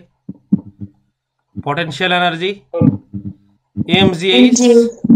আচ্ছা এই জায়গায় যদি ভাই আদি বেগ, যদি বস্তুটা একটা স্থির অবস্থায় থেকে ছাড়া দিচ্ছে, তাহলে গতিশক্তি কত হবে? গতিশক্তি আমরা জানি half m v square, v এর মান যদি 0 হয়, এর আদি বেগ যদি 0 হয়, তাহলে গতিশক্তি 0। তাহলে দেখো তো এ বিন্দুতে, এটা কিন্তু কোন বিন্দু? এ বিন্দু না? এ বিন্দুতে মোট শক্তি কত হবে বলো? টোটাল এনার্জি, এই টোটাল এনার্জি হবে পটেনশিয়াল এনার্জি প্লাস হচ্ছে কাইনেটিক এনার্জি, ইকে, এই তো? তাহলে দেখো তো ইকে তো 0, mgh হবে। তাহলে এই কার এই শর্ট শর্ট শব্দ হচ্ছে, বন্ধ করো তো। এবার আসি দেখো তো ভাই বি বিন্দুতে, এই বি বিন্দু নিয়ে কাজ করব। বি বিন্দুতে আসলে আমি ধরে নিলাম এই জায়গায় দেখো তো ভাই এই নিচে নামছে, কত নিচে নামিছে? এক্স দৈর্ঘ্য নিচে নামিছে। এক্স দৈর্ঘ্য নিচে নামলে নিচ থেকে উপরের দৈর্ঘ্য কত হবে? নিচ থেকে উপরের দৈর্ঘ্য, নিচ থেকে উপরের দৈর্ঘ্য হবে, টোটাল দূরত্ব ছিল এইচ, তাহলে নিচে এক্স দূরত্ব নিচে নামলে এটা কত হবে বলো তো ভাই? H minus x. তাহলে প্রশ্ন হচ্ছে বি বিন্দুতে বিভব কত হবে? বি বিন্দুতে, এই বি বিন্দুতে বিভব হবে, এদিকে দেখো তো ভাই পটেনশিয়াল এনার্জি এই জায়গায় হবে এম জি, ভূমি থেকে কত উচ্চতায় আছে বলো তো? এখানে H minus x, H minus x. এখন প্রশ্ন হচ্ছে ভাই এখানে তো আদি বেগ 0, তাহলে এখানে শেষ বেগ কত হবে? এখানে বেগ কত হবে বলতো? আমরা জানি কি বলতো ভাই, ভি স্কোয়ার ইকাল টু কত?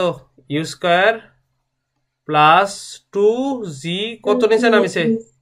এক্স নিচে নামেনি, এই যে এক্স দৈর্ঘ্য নিচে নামিছে। তো আদি বেগ কত ছিল ভাই? আদি বেগ তো 0, তাহলে ভি স্কোয়ারের মান কত পেলাম বলো? 2gx। তাহলে গতিশক্তি কালটা কি হবে বি বিন্দুর বলো তো ভাই? গতিশক্তি, কাইনেটিক এনার্জি, এই গতিশক্তি কত আমরা জানি, হাফ এম কত হয় বলো তো ভাই? V square. তাহলে ভি স্কোয়ারের মান তো আমরা দেখলাম কত পাইছি, কত পাইছি ভি স্কোয়ারের মান বলো তো? এই ভি স্কোয়ারের মানে যে কি বলে দেখলাম না, এই যে রেখে আসলাম, কত রেখে আসছি বলো? এই যে ভি স্কোয়ারের মান এই যে এই 2gx। তাহলে আগে কিন্তু পটেনশিয়াল বের করেছি, এখন বের করতে কাইনেটিক এনার্জি। তাহলে হাফ এম ভি স্কোয়ার মানে হচ্ছে 2g কত এক্স, তাহলে এই 2 এই 2 কাটে, তাহলে এখানে কত থাকে বলো তো ভাই, এম জি এক্স। তাহলে এখন মোট শক্তি কত হবে আমরা যদি একটু দেখি, এই যে কোন বিন্দুতে বলো তো ভাই, এটা উপরেরটা তো ছিল এই উপরেরটা তো ছিল এ বিন্দুতে, এটা এ বিন্দুর জন্য। এবার যদি বি বিন্দুতে মোট শক্তি কত হবে যদি বলে, বি বিন্দুতে টোটাল এনার্জি হবে হচ্ছে পটেনশিয়াল এনার্জি প্লাস হচ্ছে কি বলো তো ভাই, কাইনেটিক এনার্জি। ভাই এখানে পটেনশিয়াল এনার্জি কত ছিল বলো, এমজি এইচ মাইনাস এক্স, কত এইচ মাইনাস এক্স। আচ্ছা, আর এখানে কি কাইনেটিক এনার্জি কত বললাম বলো তো অঙ্ক করে, mgx। তাহলে বিয়োগ করে দাও, তাহলে কত হবে দেখো তো, mgh মাইনাস mgx প্লাস হচ্ছে mgx, এটা আর এটা কাটে, তাহলে কত হলো বি বিন্দুতে বলো তো ভাই, মোট শক্তি mgh। তাহলে এখানে কত শক্তি ছিল এই বিন্দুতে মোট শক্তি, এই যে এই বিন্দুতে মোট শক্তি ছিল mgh। বি বিন্দুতে কত পাইলাম বলো তো ভাই, বি বিন্দুতে মোট শক্তি কত পাইলাম, mgh। এবার দেখো তো ভূমিতে আঘাত করার মুহূর্তে কি কাহিনী ঘটে, এই ভূমিতে যখন আঘাত করবে একটু দেখো তো ভাই, ভূমিতে আঘাত করার মুহূর্তে কি কাহিনী ঘটে, এদিকে দেখো তো, প্রথম থেকে একবার শেষ নিলাম,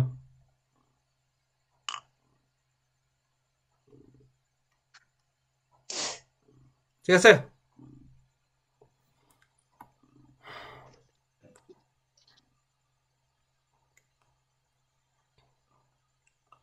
এখান থেকে নিলাম, এই যে শেষ একবারে,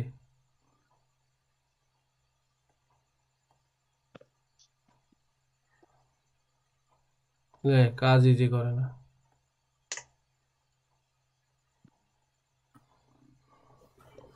আচ্ছা,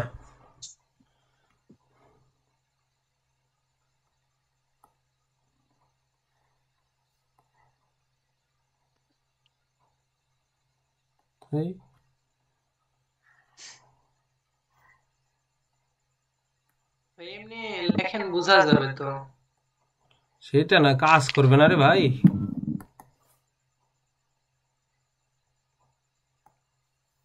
আচ্ছা কাজ করছে না, সমস্যা নাই, দেখো এই যেখানে দিলাম ভাই, দেখো তো লাস্ট মুহূর্তে কি হয়েছে আমাদের, লাস্ট এইদিকে দেখো তো ভাই, এই যে এখানে নামে আসছে, কত নামে আসছে বলো তো ভাই, এইচ মনে করো ভূমিতে স্পর্শ করার মুহূর্তে। তাহলে সি বিন্দুতে নিয়ে যদি ক্যালকুলেশন করি, সি বিন্দুতে ক্যালকুলেশন করলে কি হবে বলো তো, এখানে এই পটেনশিয়াল এনার্জি মানে এইচ এখানে প্রায় জিরোর কাছাকাছি, স্ট্যান্ডস টু জিরো, স্পর্শ করতেছে এই সময়, স্ট্যান্ডস টু জিরো মানে হচ্ছে এই জিরো মনে করো জিরোই। তাহলে পটেনশিয়াল এনার্জি এখানে কত হবে বলো তো ভাই, mg into H equal to zero. তার মানে কি এই ভূমিতে স্পর্শ করার মুহূর্তে পটেনশিয়াল এনার্জি জিরো। তাহলে গতিশক্তি কত হবে সেটা আমরা দেখবো, গতিশক্তি কত হবে একটু যদি দেখি, এদিকে দেখো তো কাইনেটিক এনার্জি। তাহলে কি হবে ভাই, এই আদিবেগ কত ছিল বলো, প্রথম থেকে ধরো শেষ পর্যন্ত, তাহলে আদিবেগ ছিল, দেখো আদিবেগ ছিল ইউ, তাহলে শেষ বেগ কত হবে বলো তো, ইউ স্কোয়ার প্লাস 2gh।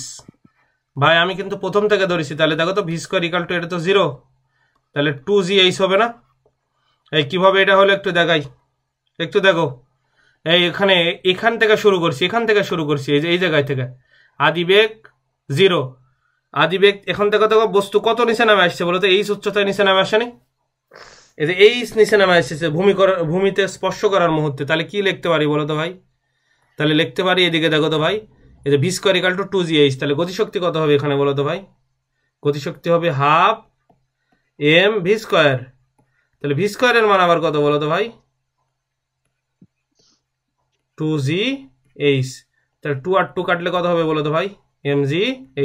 তাহলে এখানে সি বিন্দুতে টোটাল শক্তি কত ভাই বলো তো, সি বিন্দুতে টোটাল শক্তি mgh, এই সি বিন্দুতে টোটাল শক্তি হবে, টোটাল শক্তি দেখো তো পটেনশিয়াল এনার্জি প্লাস হচ্ছে কি বলো তো ভাই, কাইনেটিক এনার্জি। তো পটেনশিয়াল এনার্জি এখানে জিরো আর কাইনেটিক এনার্জি হচ্ছে mgh। তাহলে আমরা কি পেলাম বলো তো ভাই, mgh। এখন দেখো তো ভাই সি বিন্দুতে মোট শক্তি হচ্ছে mgh। এরপরে দেখো তো ভাই বি বিন্দুতে মোট শক্তি হচ্ছে, এদিকে দেখো তো বি বিন্দুতে মোট শক্তি mgh, এরপর এ বিন্দুতে মোট শক্তি mgh। তাহলে একটা পড়ন্ত বস্তুর ক্ষেত্রে কি হবে বলো তো ভাই? সব জায়গায় তার কি বলতো মোট শক্তি কি সমান। সেম। বুঝতে পারছো? সব জায়গায় তার মোট শক্তি কি বলতো ভাই? সেম। তাহলে এখন আমরা এই যে এটাই হচ্ছে কি বলতো ভাই শক্তির নিত্যতা সূত্র। বুঝতে পারছো? সব জায়গায় কি হবে বলতো ভাই? নিট শক্তি কি সমান। সমান। এর কে বোঝানি বলো? এটা হাই স্কুলের পড়ালাম, ছিল না হাই স্কুলে? কাজ করলো না কেন আমি বুঝলাম না তো।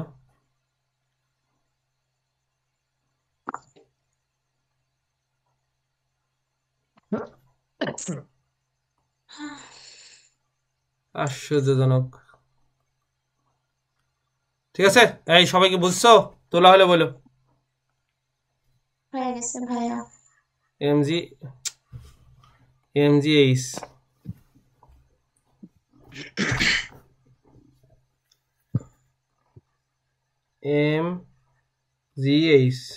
ঠিক আছে। আচ্ছা, এরপরে দেখো তো ভাই তাহলে আমরা শক্তির নিত্যতা একটু পড়লাম। এবার যদি দেখি সরল ছন্দিত গতির শক্তি, এটা একটু জটিল আছে, এটা দেখাবো নি পরে। ঠিক আছে, এটা দেখাবো নাকি? যদি জটিল থাকে তাহলে সরাসরি দেখায়। আচ্ছা, সরাসরি দেখাবো। ঠিক আছে, তোমাদের কয়েকটা একটু জিনিস বলে দিই। এখন দেখো ক্ষমতা লেখো তো ভাই, ক্ষমতা লেখো, পাওয়ার। পাওয়ার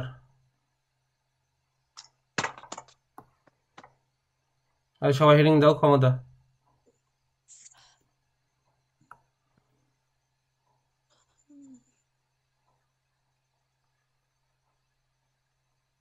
ক্ষমতা, ঠিক আছে, ক্ষমতা হেডিং দাও পাওয়ার।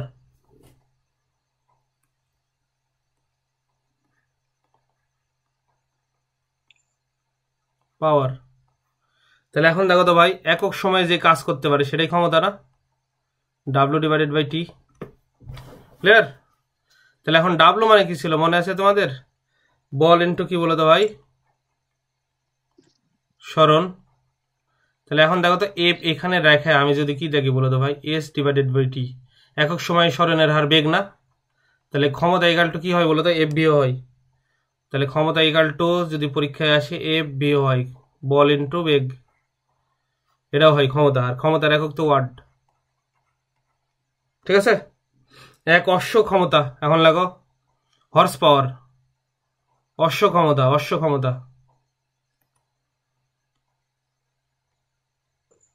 অশ্ব ক্ষমতা, বা ইংলিশে বলা হয় হর্স পাওয়ার।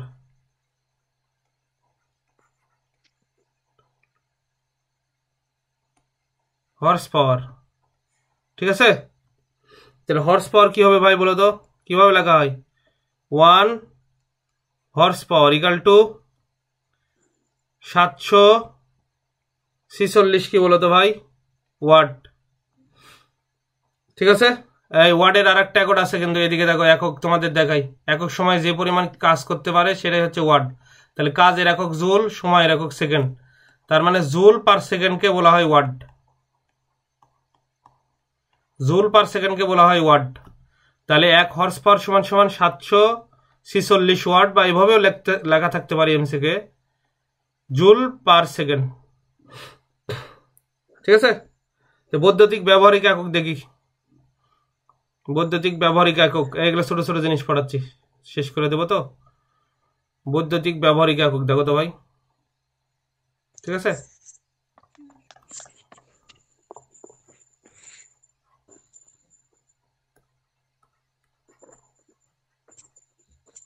বৈদ্যুতিক ব্যবহারিক একক।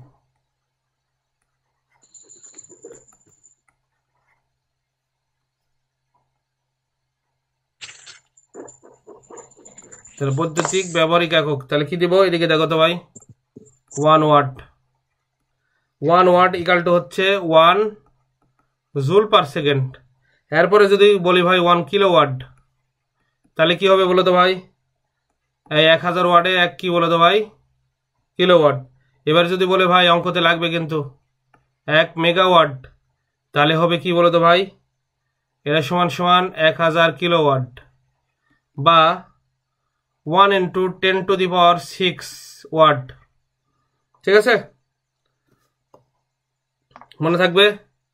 এবার যদি দেখি কর্মদক্ষতা, তুলো কর্মদক্ষতা পড়াইছিলাম, যদি একটু দেখা দিচ্ছে আর কি। কর্মদক্ষতা, তাহলে কর্মদক্ষতা মুখে বলেন, লেখা বোঝা যাচ্ছে না। কেন কেউ বুঝতে পারছো না কর্মদক্ষতা? বুঝা যাচ্ছে তো ভাই। উপরেরটা 1 মেগাওয়াট সমান 1 মেগাওয়াট সমান সমান 1000 কিলোওয়াট। ঠিক আছে, বা 1 × 10⁶ ওয়াট। ভাই কর্মদক্ষতা হচ্ছে কার্যকর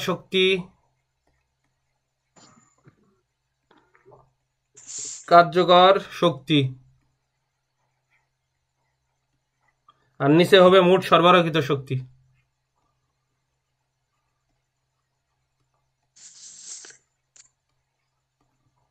মোট সরবরাহিত শক্তি, মোট সরবরাহিত শক্তি দেয় তুমি যে কার্যকর শক্তি পাও, সে তার অনুপাতকেই বলা হয় হচ্ছে কি বলতো ভাই, কর্মদক্ষতা।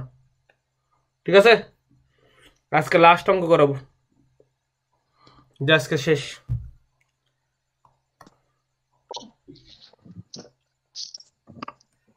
কোন জায়গায় বোঝা যায়নি বলো, বোঝা গেছে?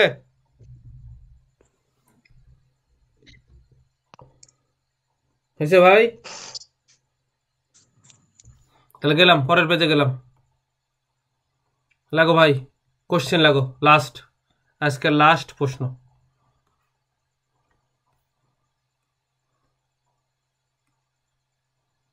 Question last. এই 60 কেজি ভর বিশিষ্ট এক ব্যক্তি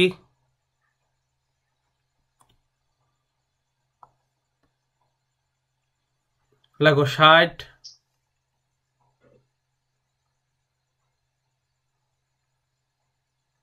কেজি। এই আসো কয়জন? 10 জন। আচ্ছা, অঙ্ক তোলো। স্যার মুখে বলেন। 60 কেজি ভর বিশিষ্ট এক ব্যক্তি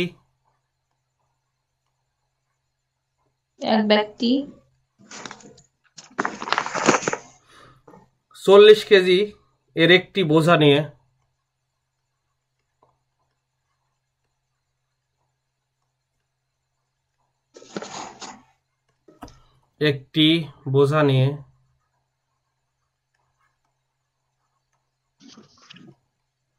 ঠিক আছে, এত নতি বিশিষ্ট 1/10। এই নতি মানে কি বলতো ভাই, ঢাল না?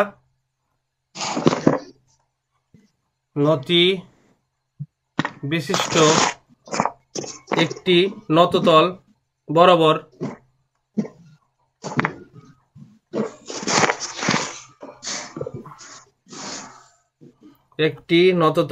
বরাবর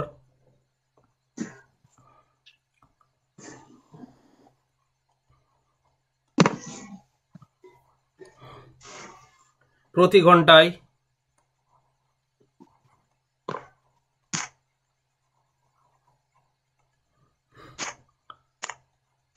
6 কিলোমিটার বেগে চলছে।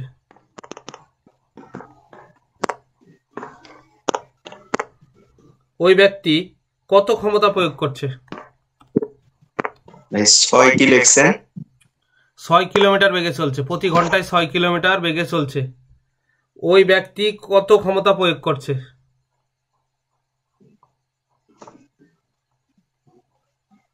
কত ক্ষমতা প্রয়োগ করছে?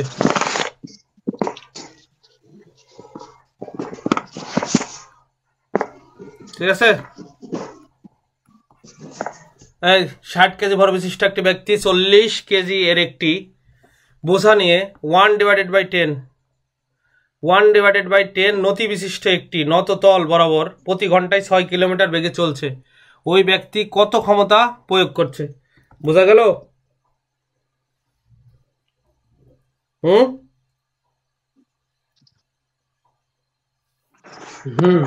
এই নতি মানে ঢাল, তো আমরা সূত্র কি জানতাম বলতো ভাই? ঢাল মানে কি বলতো? ট্যান থিটা না? জি। তাহলে অতএব ট্যান থিটা ইকুয়াল টু এখানে কত হবে বলতো? 1/10। তাহলে ওটা তাহলে ওই ভূমির সাথে কত ডিগ্রি কোণ করে আছে এই আনত তল সেটা বের করতে হবে। তাহলে থিটা ইকুয়াল টু কি হবে? Tan inverse 1/10। এর করলে থিটার মান আসবে দেখবা, ঠিক আছে, 5.71 এত ডিগ্রি, 5.71 ডিগ্রি। তাহলে আমরা পেয়ে গেলাম ওই যে আনত তল সেই তলের কত কোণে আছে সেটা পাইলাম, ঠিক আছে।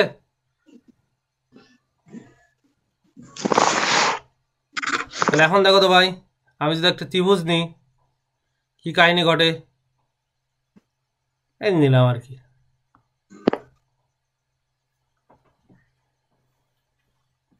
এরকম থাক,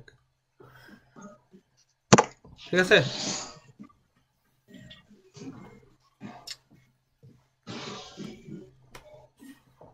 এই নিয়ে আসলাম এরকম।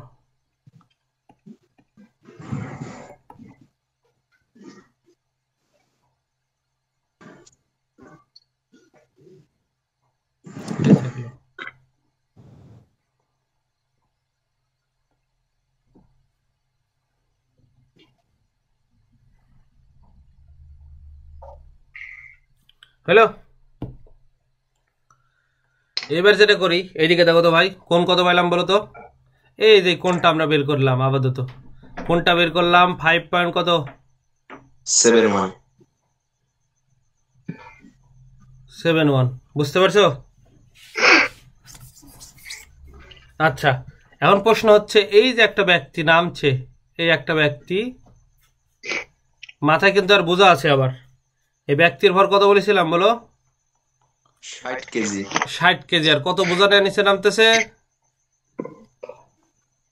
এদিকে দেখো প্রশ্ন বড়, কত বলো তো? 60 কেজি বিশিষ্ট একটি ব্যক্তি 40 কেজি ভর নিয়ে একটি বোঝা নিয়ে নিচে নামতেছে, কত নতি সেই ঢাল বলে দেওয়া আছে। ঢাল থেকে আমরা কোন বের করলাম 5.71। তাহলে টোটাল ভর কত হবে? নিজের ভর 60 আর বোঝা আছে 40। তাহলে ভাই ভর টোটাল কত হবে ব্যক্তির? 100 কেজি না? 100। আচ্ছা, এখন প্রশ্ন হচ্ছে ভাই এটা কি বসে থাকবে? এই যে কি করবে বলতো? এমজি কোথায় টানবে? নিচে। আর এই যে কি করবে বলতো ভাই? এখানে নরমাল রিয়াকশন। আর এখানে একটা উপাংশ থাকবে না?